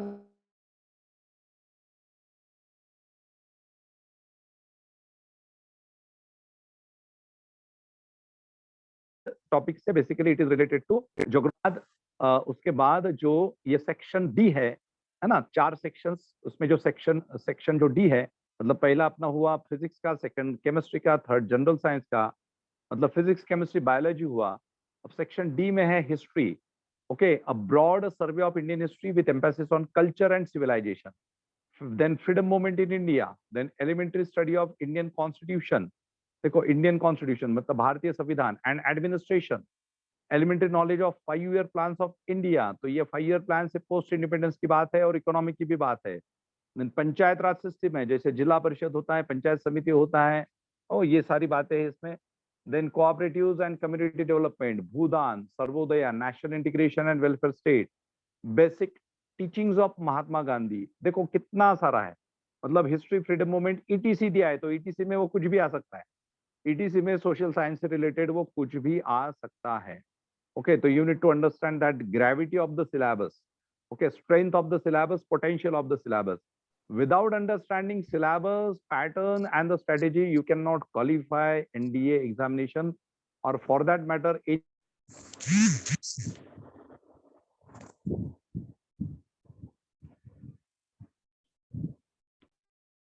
कुछ भी नहीं qualify कर सकते आप। Okay, forces shaping the modern world, renaissance, exploration and discovery, war of American independence. Okay, तो देखो यहाँ पे मॉडर्न वर्ड भी दिया है, तो वर्ड हिस्ट्री भी दिया है, रेनेसांस ये वर्ड हिस्ट्री का पार्ट है। ओके, उसके बाद exploration and discovery, war of American independence, French revolution, industrial revolution. Okay, then यहाँ पे उन्होंने दिया है रशियन रिवोल्यूशन। ओके, मतलब French revolution, industrial revolution, Russian revolution, then impact of science and technology on society, concept of one word, United Nations, Panchashil, democracy, socialism, communism, role of India in the present world। मतलब देखो ये जो section D है ना, ये section D इतना इलैबोरेटिव exhaustive है कि इस सेक्शन डी में आप लोगों को सेक्शन डी में आप लोगों को हिस्ट्री करना है। Okay, the broad survey of Indian history. So जब आप इंडियन हिस्ट्री की बात करते हो तो मुझे बताइए इंडियन हिस्ट्री में क्या क्या आता है। किसको किसको पता है इंडियन हिस्ट्री में क्या क्या आता है? या अनम्यूट करके बात बता सकते हो आप लोग मुझे, इंडियन हिस्ट्री में क्या क्या आता है? अगर हम इंडियन हिस्ट्री, केवल इंडियन हिस्ट्री की बात करते हैं तो क्या क्या आता है? अच्छा, इफ पॉसिबल आप इंडियन लोग मुझे movement, Indian struggle, freedom movement, freedom struggle है और उसके साथ एंशिएंट हिस्ट्री है, मेडिवल हिस्ट्री है, मॉडर्न हिस्ट्री है। ओके, एंशिएंट, मेडिवल, मॉडर्न, ये सारी की सारी हिस्ट्री आती है। ठीक है, okay.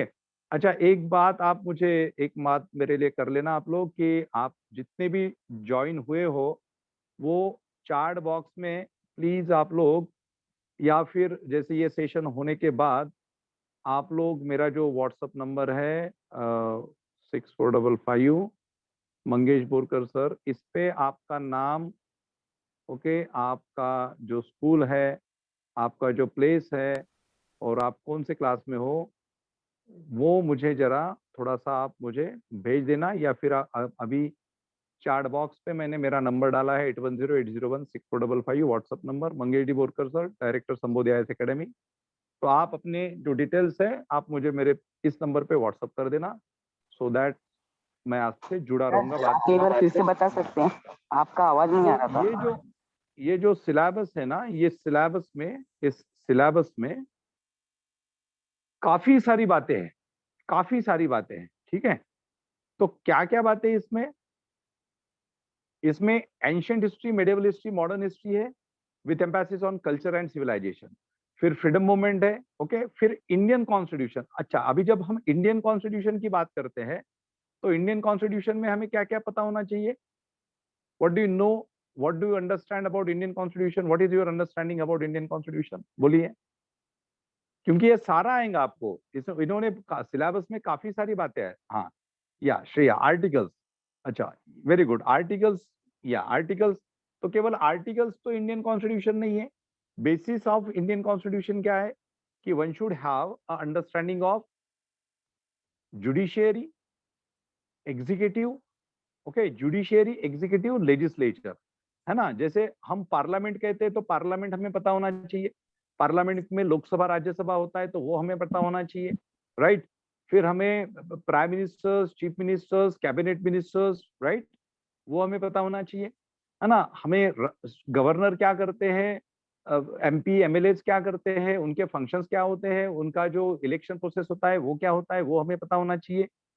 Okay, at the same time फिर हमें काफी सारे आर्टिकल्स है। जैसे आर्टिकल्स में आर्टिकल 14 है। What is article 14? किसी को पता है आर्टिकल 14 क्या है भारतीय संविधान का? Right to equality, pardon? Right to equality, right to equality, या Suhana, right to equality. Okay, उसी के साथ आर्टिकल 21 एक बहुत ही इंपॉर्टेंट आर्टिकल है। क्या आर्टिकल है article 21? Right to life, right to life, yes, right to life. Okay, so right to life जो है वो आर्टिकल 21 में आता है। तो ऐसे जो आर्टिकल्स है, आर्टिकल 32 है, वो आर्टिकल 330 है, आर्टिकल 14, 15, 16, 19 वगैरह, 17, काफी सारे जो आर्टिकल्स है, ये आर्टिकल्स हमें पता होना चाहिए। हमें एंटायर कॉन्स्टिट्यूशन का पार्ट्स, कॉन्स्टिट्यूशन के शेड्यूल्स, कॉन्स्टिट्यूशन के इंपॉर्टेंट आर्टिकल्स, बाकी जो भी सिस्टम है हमारी जुडिशियरी, जैसे सुप्रीम कोर्ट हो, हाई कोर्ट हो, है ना, उसके बारे में इंफॉर्मेशन होनी चाहिए। अगर हम इंडियन हिस्ट्री की बात करते हैं तो हड़प्पन सिविलाइजेशन से लेके, Harappan civilisation, Vedic period, Buddhism, Jainism, Mahajanapadas, Mauryas, post Mauryas, Guptas. My voice is not clear, am I audible to all of you? मेरी वॉइस आ रही है आप लोगों को सभी को clearly? Yes sir, yes sir, सभी को आ रही है ना? ओके, ठीक है, ओके, ठीक है। तो कॉन्स्टिट्यूशन में भी आप लोगों को काफी बातें समझनी है, इंडियन हिस्ट्री में आप लोगों को काफी बातें करनी है। मतलब हिस्ट्री इतना वास्ट सब्जेक्ट है, एनडीए में उसके एंशिएंट के भी क्वेश्चंस आते हैं, मेडिवल में आपको फिर सल्तनत के क्वेश्चंस आएंगे, जैसे अलाउद्दीन खिलजी पे पूछेंगे, अकबर पे पूछेंगे, औरंगजेब पे पूछेंगे, शाहजहां पे पूछ सकते हैं, मोहम्मद बिन खिलजी पे पूछ सकते हैं, ओके, आर्ट आर्किटेक्चर पे पूछ सकते हैं, सोशल हिस्ट्री पे पूछ सकते हैं, पॉलिटिकल हिस्ट्री पे पूछ सकते हैं। तो काफी सारी जो बातें हैं हिस्ट्री में कवर होती है। और फिर जो आपका जो फ्रीडम स्ट्रगल है, गांधी जी का स्ट्रगल हो या फिर सोशल रिलीजियस रिफॉर्म मूवमेंट्स हो, इसके ऊपर भी आपको क्वेश्चंस पूछे जा सकते हैं। ठीक है, तो ये बात समझ लीजिए कि यहाँ पे वन लाइन में जो सिलेबस दिया है ना, वो वन लाइन का सिलेबस केवल से म्यूट करके रखिए प्लीज, आप लोग, डिस्टर्ब होता है मुझे। ओके, और फिर उसके बाद जो है यहाँ पे इन्होंने काफी बाकी चीजें भी दी है, जैसे वर्ल्ड हिस्ट्री दिया है, तो वर्ल्ड हिस्ट्री में आपको सारे रिवोल्यूशन देखने हैं। ओके, और role of India in the present world मतलब क्या हो गया, this is international relation. Sonali, आपका माइक जो है वो म्यूट करके रखिए प्लीज। या उसके बाद है ज्योग्राफी। ओके, तो ज्योग्राफी में देखो सेक्शन ई है, the earth, its shape and size, latitudes and longitudes, concept of time, international dateline, movements of the earth and their effects, origin of earth, rocks and their classification, weathering, mechanical and chemical, earthquakes and volcanoes, ocean currents, tides, atmosphere, temperature। Okay, काफी बड़ा syllabus दिया है, काफी बड़ा, है ना। जैसे अब मैं आपको एक क्वेश्चन यहाँ पे बहुत ही सिंपल पूछूंगा। ओके, ये हमारी अर्थ है ना, ये 3 सेगमेंट्स है। ओके, इस सेगमेंट को हम क्या कहते हैं, बोलो। ये इंटीरियर स्ट्रक्चर है अर्थ का, तो ये जो सेगमेंट है इसे क्या कहते हैं, ये जो सेगमेंट है इसे क्या कहते हैं, और ये जो सेगमेंट है इसे क्या कहते हैं। इंग्लिश में बताइए, हिंदी में बताइए। क्रस्ट। या दैट इज क्रस्ट। क्रस्ट में, हाँ, core mantle crust, very good. और इसमें inner crust, outer crust, inner core, outer core, inner mental, outer mental होता है। किसी को कोई यहाँ की जो डिसकंटिन्यूज होती है, जैसे क्रस्ट से जब हम मेंटल में शिफ्ट होते हैं और मेंटल से जब हम कोर में शिफ्ट होते हैं, तो जो डिसकंटिन्यूज होती है उसके बारे में किसी को पता है क्या। जैसे वेइटशर्ट गुटेनबर्ग डिसकंटिन्यूटी है, रेपिटेड डिसकंटिन्यूटी है, किसी को पता है discontinuity? Do you have any idea about the discontinuity?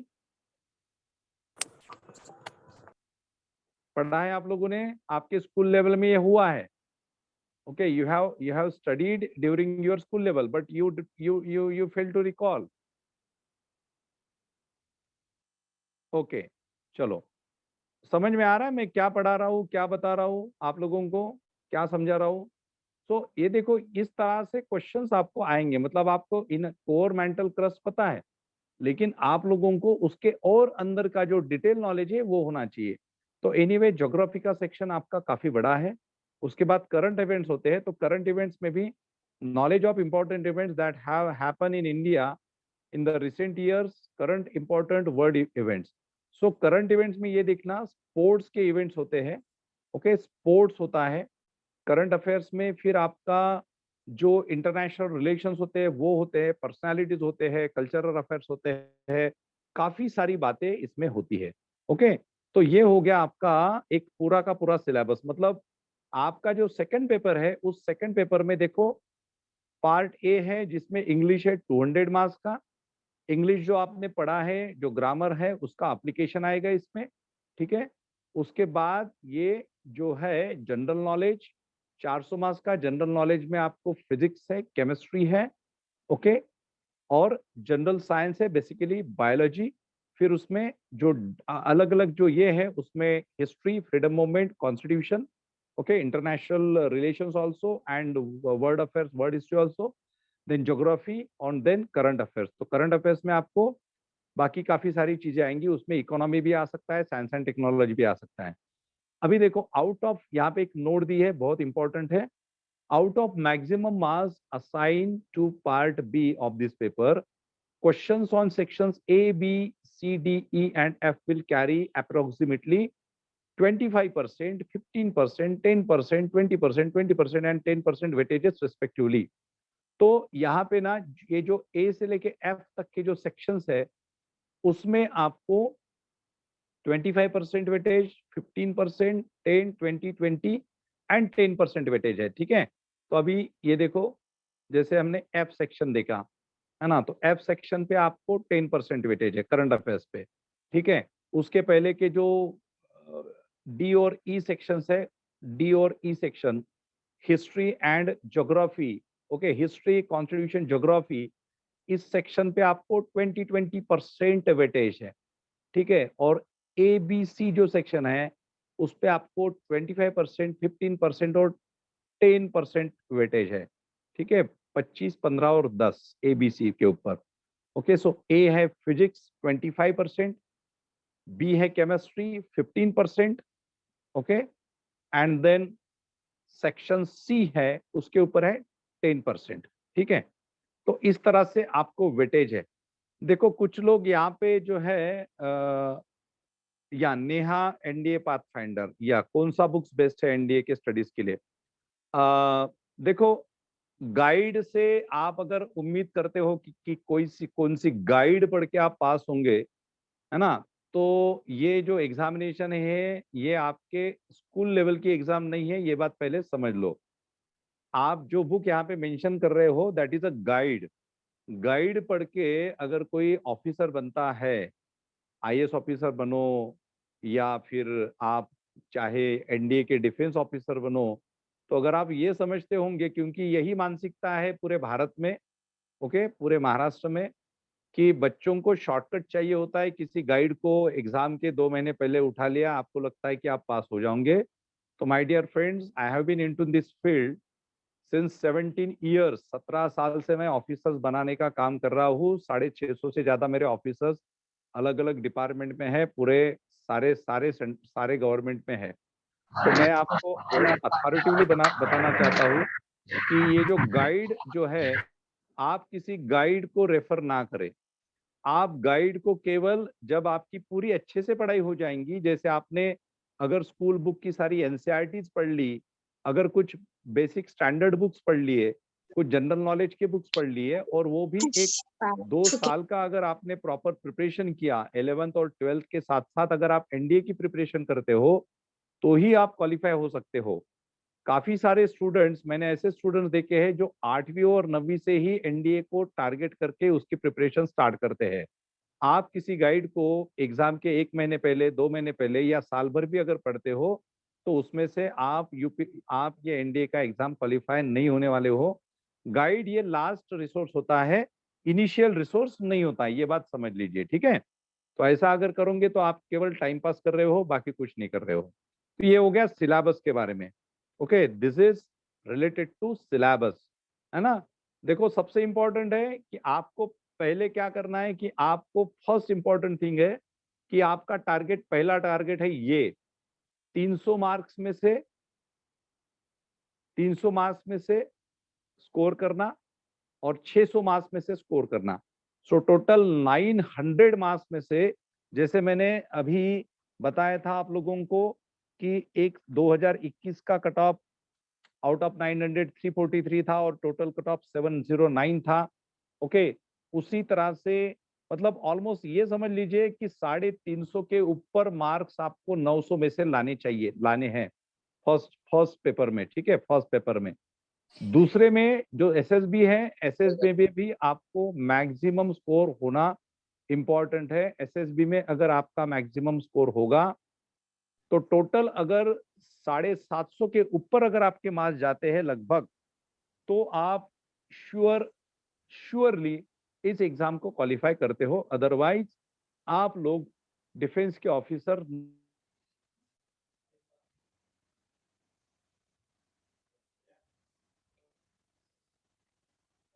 ये बात ध्यान में रखिए, ओके। क्वेश्चन नाउ, आप अभी मुझे इससे रिलेटेड क्वेश्चन पूछ सकते हो। किसी को डाउट है? देखो ये मैथमेटिक्स मैंने बताया आप लोगों को 300 मार्क्स के लिए, ये जो मैथमेटिक्स है या विच, या देखो बुक्स में मैंने अब भी आपको बुक्स का आंसर दिया कि अगर आपको बुक्स पढ़ना है तो you go through basic NCERT 6 standard से लेके 12th स्टैंडर्ड तक की जो एनसीईआरटीज है।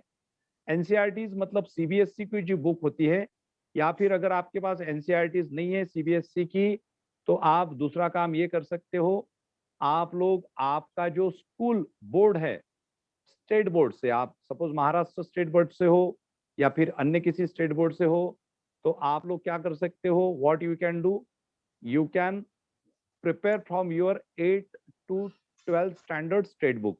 आप हिस्ट्री का स्टेट बोर्ड का बुक लीजिए या सीबीएसई का लीजिए, सिविक्स का लीजिए, इकोनॉमी ज्यादा नहीं होता है लेकिन फिर भी पढ़ लेना। जनरल साइंस मतलब जो साइंस के जो बुक्स होते हैं आपके, साइंस के, फिजिक्स, केमिस्ट्री, बायोलॉजी के, ओके, इनफैक्ट मैथ्स का भी कुछ पोर्शन जो होता है वो, ठीक है, वो आप कर लीजिए, वो कीजिए। फिर बाजार में जो, जैसे इन्होंने किसी कुछ बच्चों ने यहाँ पे कुछ गाइड मेंशन किए हैं, तो ये जो गाइड है, ये गाइड भी आप ले सकते हो। तो काफी सारे पब्लिकेशंस है, टाटा मैग्रो पब्लिकेशन है, फिर अरिहंत पब्लिकेशन है, और काफी सारे पब्लिकेशंस है। काफी पब्लिकेशंस एनडीए के ऊपर क्वेश्चन पेपर्स, लास्ट ईयर के क्वेश्चन पेपर जो होते हैं वो लास्ट ईयर के क्वेश्चन पेपर्स पब्लिश करते हैं। तो सॉल्ड क्वेश्चन पेपर्स को आप देख लीजिए, लास्ट 3-4 ईयर्स के भी अगर आपने क्वेश्चन पेपर्स का अंदाजा ले लिया तो यू विल अंडरस्टैंड कि what is the difficulty level, difficulty level examination की क्या है, ओके, वो आपको समझ में आ जाता है। ठीक है, तो क्वेश्चन पेपर्स देखिए, बेसिक बुक्स पढ़िए, जनरल नॉलेज की कुछ किताबें मिलती है, जैसे फॉर एग्जांपल ल्यूसेंट का एक जनरल नॉलेज का एक बुक मिलता है, और काफी सारी किताबें हैं, तो that we you can take. और अगर पॉसिबल होता है फॉर यू, जैसे किसी इंस्टीट्यूशन के साथ, लेकिन इंस्टीट्यूशन के साथ अगर जुड़ना है तो सबसे इम्पोर्टेंट कि इंस्टीट्यूशन का जो ट्रैक रिकॉर्ड है दैट इज इम्पोर्टेंट, कहीं पे भी ज्वाइन नहीं होना है। या सुहाना, यू हैव मेंशन प्रतियोगिता दर्पण, करंट अफेयर्स के हिसाब से एक मैगजीन है जो साल भर में आती है, ओके, वो प्रतियोगिता दर्पण की एक बुक होती है, वो आप ले सकते हो। ठीक है, चलो यहाँ तक किसी को कोई डाउट नहीं है, I think, right? Sir NDA और मतलब बोर्ड कौन सा होता है सिलेबस का? देखो सिलेबस जो है ना, बेसिकली अभी सारे जो सिलेबस है स्टेट बोर्ड का और सीबीएसई का वो ऑलमोस्ट एक ही हो गया है, लेकिन सीबीएसई का जो सिलेबस है वो थोड़ा सा हाई लेवल का है। तो एज सच अगर हम देखेंगे तो सारी चीजें, जैसे अभी यहाँ पे हिस्ट्री है, ज्योग्राफी मेंशन किया, हिस्ट्री मेंशन किया है ना, सिविक्स मेंशन किया, तो वो सीबीएसई के बुक में भी है, स्टेट बोर्ड में भी है। तो यू कैन रिफर बोथ, या you can, if you are having CBSE तो गो फॉर सीबीएसई, अगर आपके पास स्टेट बोर्ड के बुक्स हैं तो आप स्टेट बोर्ड को रेफर करो, लेकिन उसके साथ साथ कुछ स्टैंडर्ड बुक्स भी होती है। ठीक है, ओके, चलो अभी सर हम चलते हैं।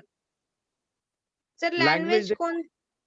लैंग्वेज आप अगर देखो, पेपर जो होता है वो इंग्लिश में और दूसरी तरफ हिंदी में होता है। ठीक है, तो अगर लैंग्वेज की हम बात करेंगे तो विथ रिस्पेक्ट टू लैंग्वेज, आप प्रिपरेशन अगर इंग्लिश में करते हो तो अच्छी बात है, अगर इंग्लिश कंफर्टेबल नहीं है तो you can prepare in Hindi also, no issue, Hindi में भी आप कर सकते हो। तो लैंग्वेज का कुछ ये नहीं होता है, लेकिन बेसिकली इंग्लिश में अगर करते हो तो बेटर है, इंग्लिश के रिसोर्सेज जल्दी अवेलेबल हो जाते हैं। ठीक है, चलो हम थोड़ा सा अभी आगे आते हैं। देखो अभी आपने रिटर्न क्वालिफाई कर ली, रिटर्न क्वालिफाई करने के बाद आपका जो होगा दैट वुड बी एसएसबी, या Sonali I will send you recording. या ये जो है मेरा यूट्यूब चैनल है IAS संबोधि न्यूज, इसके ऊपर मैं इस लेक्चर को अपलोड करूंगा, तो आप लोगों से मेरी रिक्वेस्ट भी रहेंगी, अपील भी रहेगा कि मेरा जो यूट्यूब चैनल है IAS संबोधि न्यूज, उसको भी आप सब्सक्राइब कर सकते हो। उसमें हमारे काफी सारे वीडियोस अपलोडेड है, 150 से ज्यादा वीडियोस अपलोडेड है, तो उस पे आप हमारे काफी सारे सेशंस देख सकते हो। ये मैंने IAS संबोधि न्यूज यूट्यूब चैनल मैंने अभी चार्ट बॉक्स में दिया है, तो इसके ऊपर आप यूट्यूब में सर्च करके इसको सब्सक्राइब करें, और आपको अगर लगता है तो आप इसको प्रमोट कर सकते हो। इसमें काफी सारे ऑफिसर्स लोगों के भी लेक्चर्स है, हमारे कमिश्नर लेवल के लेक्चर्स है, उनके भी उसमें सेशंस है। अलग अलग सब्जेक्ट्स पे है, हिस्ट्री पे है, पॉलिटी पे है, ज्योग्राफी पे है, ओके, साइंस पे है, मैथ्स पे है, तो काफी सारे लेक्चर्स अपलोडेड है, आप लोग देख सकते हो उस सारे वीडियोस को। अच्छा, अभी देखो, आप जैसे ही ए एग्जाम क्वालिफाई हो जाते हो, इस एग्जाम को क्वालिफाई होने के बाद आपका होता है SSB। अब SSB में बेसिकली क्या होता है ना, जो SSB होता है, what is there in SSB? SSB में आप लोगों का, या please unmute, please mute yourself. या SSB में आप लोगों का टेस्ट होगा। टेस्ट किस तरह से होता है, SSB का जो सर्विस सिलेक्शन बोर्ड का जो टेस्ट होता है वो किस तरह से होता है, तो उसके बारे में हम थोड़ी सी जानकारी लेंगे, और उसके बाद फिर हम इस सेशन को खत्म करेंगे। और इसकी जो अलग अलग देखो, अभी यहाँ पे SSB के पहले मैं थोड़ा सा शेयर करना चाहता हूँ। या 12th appear student can write NDA examination. NDA का almost 1600 and half to 1800 and half तक का एज लिमिट होता है, आप लोग चेक कर सकते हो। Medical examination of female candidates, और फिर देखो एक इम्पॉर्टेंट बात मैं बताना चाहता हूँ कि जो भी स्टूडेंट्स NDA की एग्जाम देना चाहती है, NDA एंड NA की, गर्ल स्टूडेंट हो या बॉय स्टूडेंट हो, उन्होंने ये जो PDF है व्हाट्सएप ग्रुप, देखो अगर मुझे व्हाट्सएप ग्रुप बनाना है आप लोगों का, तो आपके मेरे पास नंबर होने चाहिए, इसलिए मैंने आप लोगों को अपील किया था कि आप लोग मेरा जो व्हाट्सएप नंबर है 8108016455, उसके ऊपर आपका खुद का नाम भेजिए, आपका एजुकेशन, आपका एड्रेस भेजिए, तो मैं व्हाट्सएप ग्रुप बनाऊंगा जो स्टडी ग्रुप रहेगा, स्टडी पर्पज के लिए रहेगा। ठीक है, so I can like you send me on my WhatsApp number, मैंने चार्ट बॉक्स में डाला था, तो आप लोग जिनको इंटरेस्ट है स्टडी ग्रुप बनाने का, तो they can send me their name, education, age on my WhatsApp number. Okay, Mangesh Borkar sir, Sambodhi career academy. Sir. Hello sir. Sir हाँ बोलो, या बोलिए बोलिए। सर मेरे को नेवी ज्वाइन करने का था सर। अच्छा, आपने ये सेशन जो है शुरुआत से अटेंड किया है, शुरू से? नहीं सर, नहीं, अभी अभी अभी अभी ज्वाइन किया है, तो अभी मैंने पेपर का पैटर्न पूरा बता दिया है। 2 पेपर्स होते हैं, ओके, एक मैथमेटिक्स का और एक जनरल एबिलिटी का। 300 मार्क्स का पहला पेपर, 600 मार्क्स का दूसरा पेपर। ठीक है उसमें सर। मैथ्स का जो सेक्शन है उसमें आपका पूरा 11th और 12th का मैथ्स रहेगा, जो फिजिक्स, केमिस्ट्री और बायोलॉजी रहेगा वो भी 11th 12th का रहेगा, और अदर देन दैट उसमें हिस्ट्री है, इंडियन हिस्ट्री है जिसमें ancient, medieval, modern history, geography है, ओके, ठीक देन है सर। आपका इंडियन कॉन्स्टिट्यूशन है, करंट अफेयर्स है, ये सारा कुछ है, उसकी आपको पढ़ाई करनी है, उसी के बारे में मैंने अभी डिस्कस किया।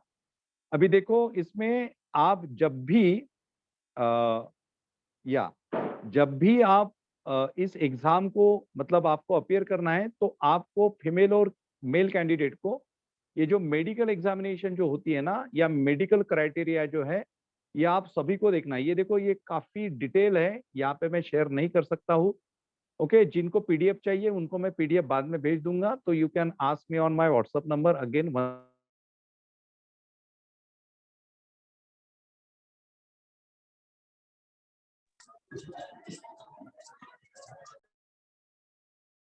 अगेन। तो ये जो मेडिकल और फिजिकल कहूँ कि जो गर्ल्स कैंडिडेट होता है, तो गर्ल्स कैंडिडेट के लिए जो आर्मी के लिए जो मिनिमम हाइट है वो 150 सेंटीमीटर है। ओके, 152 सेंटीमीटर, नॉट 150, 152 सेंटीमीटर है। और जो नॉर्थ ईस्ट साइड के जो लोग होते हैं, गढ़वाल कुमाऊं क्षेत्र के लोग होते हैं, उनके लिए 148 सेंटीमीटर हाइट का क्राइटेरिया होता है। जो फ्लाइंग ब्रांच की विमेन कैंडिडेट होती है उनके लिए 163 सेंटीमीटर का हाइट क्राइटेरिया होता है। ओके, साथ ही साथ जो मेल कैंडिडेट्स होते हैं, मेल कैंडिडेट्स के लिए भी अलग अलग हाइट क्राइटेरिया आर्मी के लिए, एयरफोर्स और नेवी के लिए होते हैं। ओके, तो मिनिमम हाइट जो रिक्वायर्ड होती है ना मेल और, मतलब मेल कैंडिडेट्स के लिए, तो वो होती है 157 सेंटीमीटर, ठीक है। जो गढ़वाल वगैरह उस साइड के नॉर्थ ईस्टर्न के लिए उनको 152 सेंटीमीटर होती है, ओके। उसमें वेट का भी प्रोपोर्शनेट होता है, वेट का प्रोपोर्शन, हाइट का प्रोपोर्शन होता है। तो ये थोड़ी सी अलग बातें हैं जो आपको थोड़ा अगर आप पीडीएफ देख लोगे एडवर्टीजमेंट का तो उसमें समझ में आएंगी। अभी मैं आप लोगों से सिर्फ एसएसबी के बारे में थोड़ी बात करूंगा और फिर हम लोग इस सेशन को स्टॉप करेंगे। ये सेशन में अभी थोड़ी देर में कंक्लूड करूंगा। तो देखो मैं अभी एसएसबी के बारे में सर्विस you. सिलेक्शन के बाद, थैंक हाँ यू। या बोलिए। सर यूपीएससी का भी सिलेबस बताइए ना। नहीं, यूपीएससी क्या आप आईएएस के बारे में बता रहे हो, बोल रहे हो? Yes sir. नहीं, आईएएस के लिए अपना अलग सेशन होता है। आईएएस का सेशन मेरा नेक्स्ट सैटरडे संडे को शायद रहेगा। तो आप लोगों को अगर आईएएस के बारे में, प्रिपरेशन के बारे में अगर करना है तो वो सेशन आपको अलग से अटेंड करना होगा। ये टोटली डिफरेंट है, वो टोटली डिफरेंट है, ठीक है। आप मेरा जो यूट्यूब चैनल है आईएएस संबोधि न्यूज, उसके ऊपर सर्च Yes, करके sir. यूट्यूब में जाके उसमें काफी सारे सेशंस मेरे आईएएस से रिलेटेड है, ठीक है। तो उस पर आप सर्च कीजिए। देखो ये इस तरह से फीमेल कैंडिडेट के लिए ये चार्ट है पूरा। हाँ, ये थोड़ा सा आप समझ लेना। ये मेल कैंडिडेट के लिए चार्ट है, ओके, मेल कैंडिडेट के लिए। हाँ, ये सारे के सारे जो ये जो इंस्ट्रक्शंस है ना with respect to medical standard, physical standard, ये आपको थोड़े देखने होंगे, ठीक है। देखो ये पूरा का पूरा दिया हुआ है। एनीवे, जैसे अभी आप रिटर्न क्वालिफाई कर लेते हो, रिटर्न क्वालिफाई करने के बाद जैसे ही आप एसएसबी के लिए जाते हो, एसएसबी के लिए क्वालिफाई होते हो, तो एसएसबी में देखो ये यहाँ पे अलग अलग हाइट दी है मेल कैंडिडेट्स के लिए, जैसे ट्राइबल्स के लिए, अंडमान निकोबार के लिए, गोरखा के लोग, ओके, गोरखा लोग हो या भूटान सिक्किम के, है ना। तो काफी डिटेल में ये सब पीडीएफ में दिया होता है, ये आप देख लीजिएगा बाद में। अभी मैं सिर्फ ये बात बता रहा हूँ कि जैसे ही आप जाते हो एसएसबी के लिए, तो एसएसबी जो है ये बहुत ही डिफिकल्ट है और एसएसबी सबसे डिफिकल्ट एग्जाम होता है।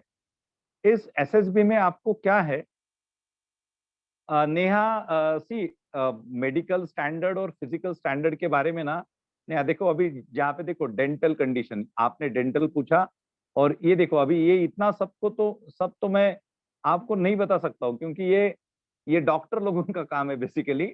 जो डॉक्टर होते हैं, स्पेशलिस्ट होते हैं, they can tell you in a better manner. I am not authoritative person. I can tell about the examination, I can tell about the SSB, I can tell how to qualify, किस तरह से qualify करना है वो। ये जो medical standard जो होते हैं, टेस्ट होते हैं, ये इसके इंस्ट्रक्शंस आप कुछ मतलब आप देख सकते हो, और आप जिस किसी प्लेस में रहते हो तो आप किसी अच्छे डॉक्टर से मिलिए, उनको पूछिए, और आपका खुद का मेडिकल चेकअप कर लीजिए। पहली बात तो सबसे इम्पोर्टेंट है कि आपको अगर एनडीए एग्जाम देना है तो आप खुद का मेडिकल चेकअप कर लीजिएगा, और मेडिकल चेकअप करने के बाद ही आपको पता चलेगा कि आपको क्या प्रॉब्लम है। तो आई से लेके ईयर तक डेंटल के प्रॉब्लम और बाकी ऐसे कुछ डिसीजेस होते हैं कि जो क्यूरेबल होते हैं, कुछ नहीं होते हैं, तो वो सारा का सारा चेकअप जो है वो हमें करना होता है।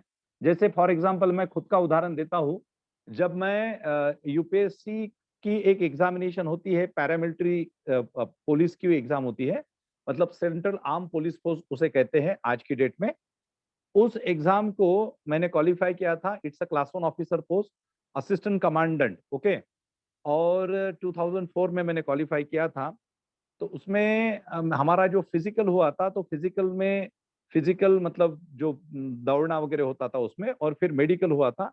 तो मेडिकल में हर चीज वो चेक करते हैं, आय से लेके आपके सारे शरीर, मतलब आपके शरीर पे कहीं दाग है क्या, ओके, क्या है, एंड एवरीथिंग।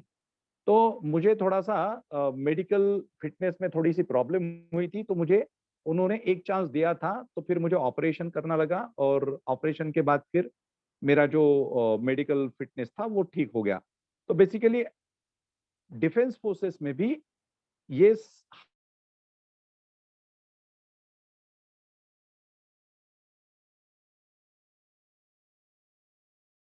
हर चीज जो है वो चेक की जाती है। एंड मैं आ रहा हूँ because I need to finish this session soon. जो एसएसबी है, एसएसबी को ध्यान में रखिएगा कि एसएसबी का एग्जामिनेशन जो है, ये जो आर्म फोर्सेस के जो लोग होते हैं वो आपका एसएसबी का एग्जाम लेते हैं।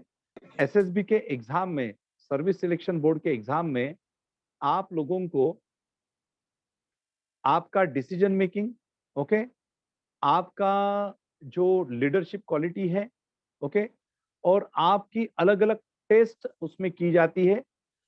नॉर्मली 4 दिन का ये चलता है टेस्ट, और इस टेस्ट में जो स्टूडेंट्स क्वालिफाई होते हैं, देखो एसएसबी बहुत टफ है। एसएसबी में आपका जो स्ट्रेस लेवल है या फिर व्हाट यू कैन से आपकी जो एक पर्सनालिटी है, बहुत अच्छी पर्सनालिटी होनी चाहिए। सबसे इम्पोर्टेंटली आपकी लीडरशिप क्वालिटी अच्छी होनी चाहिए।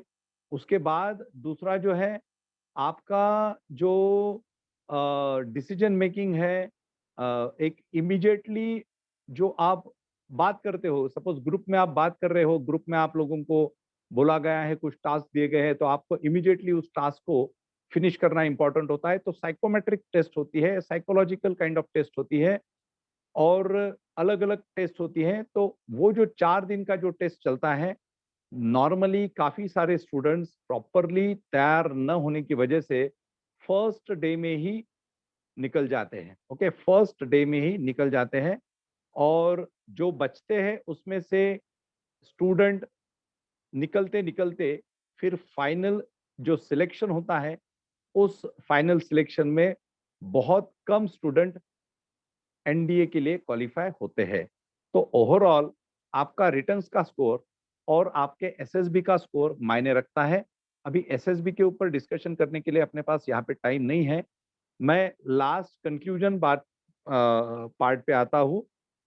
कंक्लूजन पार्ट पे देखिए, अगर आप आर्मी, नेवी और एयरफोर्स में सिलेक्ट होते हो, ओके, तो आपका जो स्टेटस रहेगा, आपका जो इनिशियल पोजीशन रहेगा, देखो आर्मी, नेवी और एयरफोर्स का कंबाइन है, ठीक है। लेफ्टिनेंट, लेफ्टिनेंट कहा जाता है, सब लेफ्टिनेंट, फ्लाइंग ऑफिसर, ओके। ये जो है सिमिलर पोजीशंस है, जैसे आर्मी में लेफ्टिनेंट कहा गया, सब लेफ्टिनेंट नेवी में, और फ्लाइंग ऑफिसर एयरफोर्स में। उसके बाद जैसे आपका सिलेक्शन होने के बाद जैसे जैसे आप सीनियर लेवल पे जाते हो, तो फिर captain, major, lieutenant colonel, colonel, colonel, brigadier, major general, lieutenant general and general. यहाँ पे सब लेफ्टिनेंट से लेके एडमिरल तक, और फ्लाइंग ऑफिसर से लेके एयर चीफ मार्शल तक आप लोग जाते हो। जैसे आप लोगों का सिलेक्शन होता है, सिलेक्शन होने के बाद आपका यहाँ पे खड़कवासला में ट्रेनिंग होता है, ओके। खड़कवासला में जो ट्रेनिंग होता है पुणे के पास, उसके बाद फिर आप जो आर्मी के जो स्टूडेंट्स होते हैं उनका देहरादून में ट्रेनिंग होता है। जो नेवी के स्टूडेंट्स होते हैं उनका केरला में एजिमाला में ट्रेनिंग होता है, और जो एयरफोर्स के स्टूडेंट होते हैं उनका हैदराबाद और बेंगलोर जैसी जगह पे ट्रेनिंग होता है। जो एयरफोर्स के बच्चे होते हैं उनको कुछ एडिशनल टेस्ट होती है, वो पास करनी होती है, ठीक है। तो my dear students, here in this session I tried to explain so many things in a limited time, okay। मेरे पास अभी टाइम कम है, इसलिए मैं अभी ज्यादा इसके ऊपर डिस्कस नहीं करूंगा। सबसे इम्पोर्टेंट बात, ये बात ध्यान में रखिएगा कि आप लोगों को अगर इस एग्जाम को क्वालिफाई करना है, तो पहले अगर आप 12th में हो या 12th पास हो, तो आपके पास लिमिटेड चांसेस है। जो 12th में बच्चे हैं उनको लगभग 1-1.5 साल चांस मिलेंगे। जो 12th क्वालिफाई है उनके पास टाइम कम है।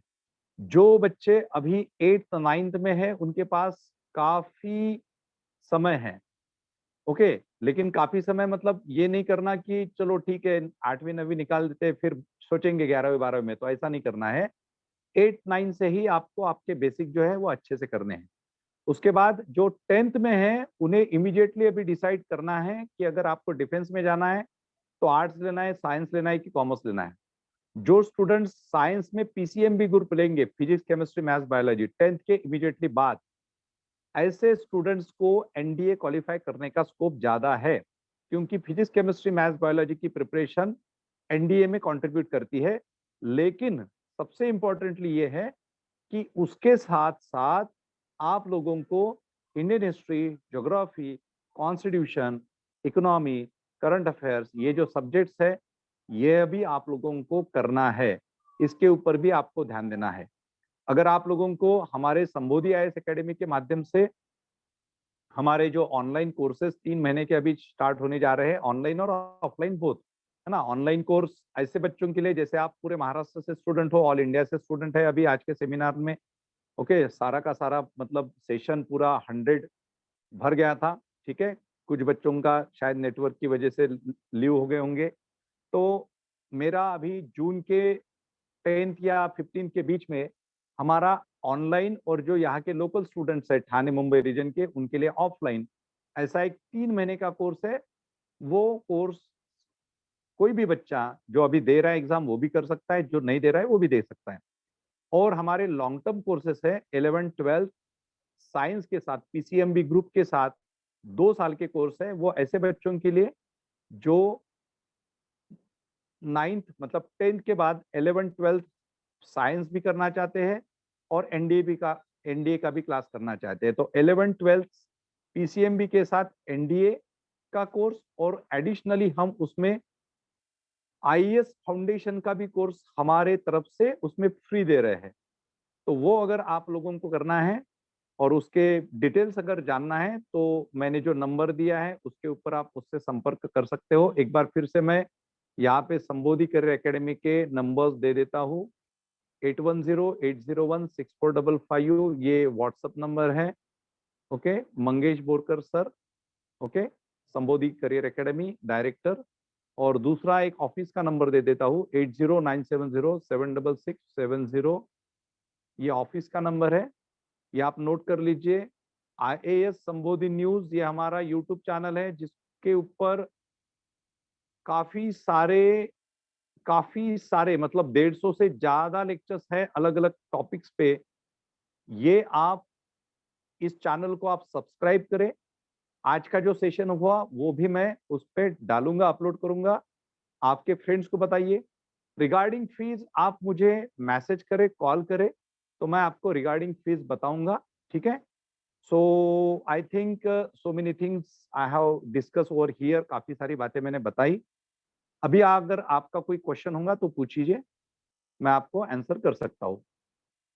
और हाइट रिगार्डिंग देखो, हाइट रिगार्डिंग अगर ऑन एवरेज 6 फीट अगर आपकी हाइट है, ओके, अराउंड 6 फीट अगर आपकी हाइट है, 5.5 के ऊपर अगर आपकी हाइट है तो आप लोग एलिजिबल हो, ठीक है। लेकिन फॉर्म फिलअप करने के पहले आप लोग हाइट और मेडिकल स्टैंडर्ड का क्राइटेरिया चेक कर लीजिए। या किसी को और क्वेश्चन है? बोलिए। Repeat height. हाइट का क्या? देखो मैं आप लोगों को पीडीएफ सेंड करूंगा। मेरी height 9 feet 9 feet 9 feet height है आपकी। किसकी हाइट 9 फीट है भाई? 5.2 विशाल सिंह 5.2, ओके।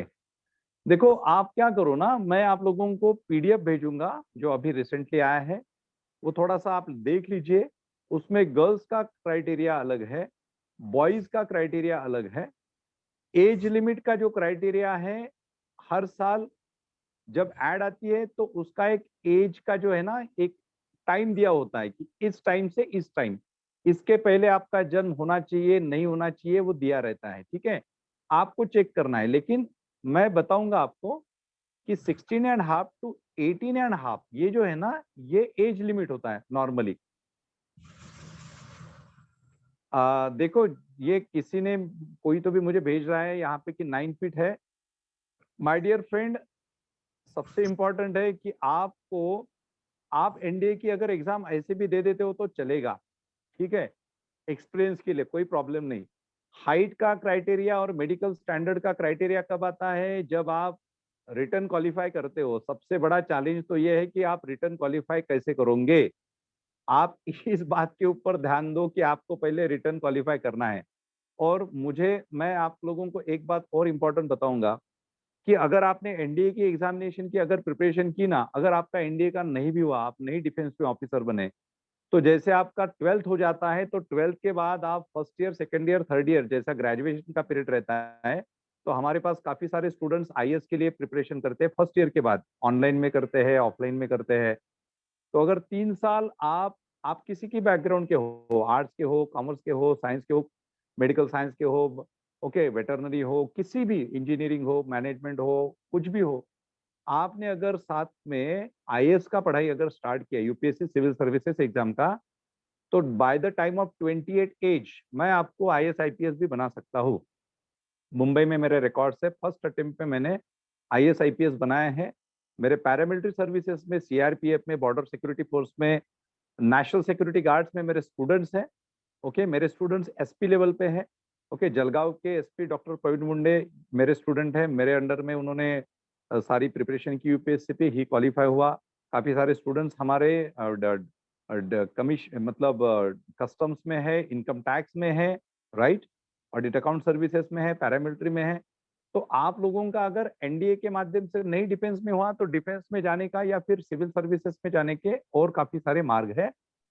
ये बात ध्यान में रखिएगा कि कहीं ना कहीं हमारा बेस्ट करियर हमें चुनना है, ठीक है, बेस्ट करियर हमें चुनना है। Anyway, all the best to all of you. काफी सारे स्टूडेंट्स मुझे यहाँ पे क्वेश्चन पूछ रहे हैं, सीडीएस के क्लासेस है क्या? या सीडीएस के क्लासेस भी मेरे पास है।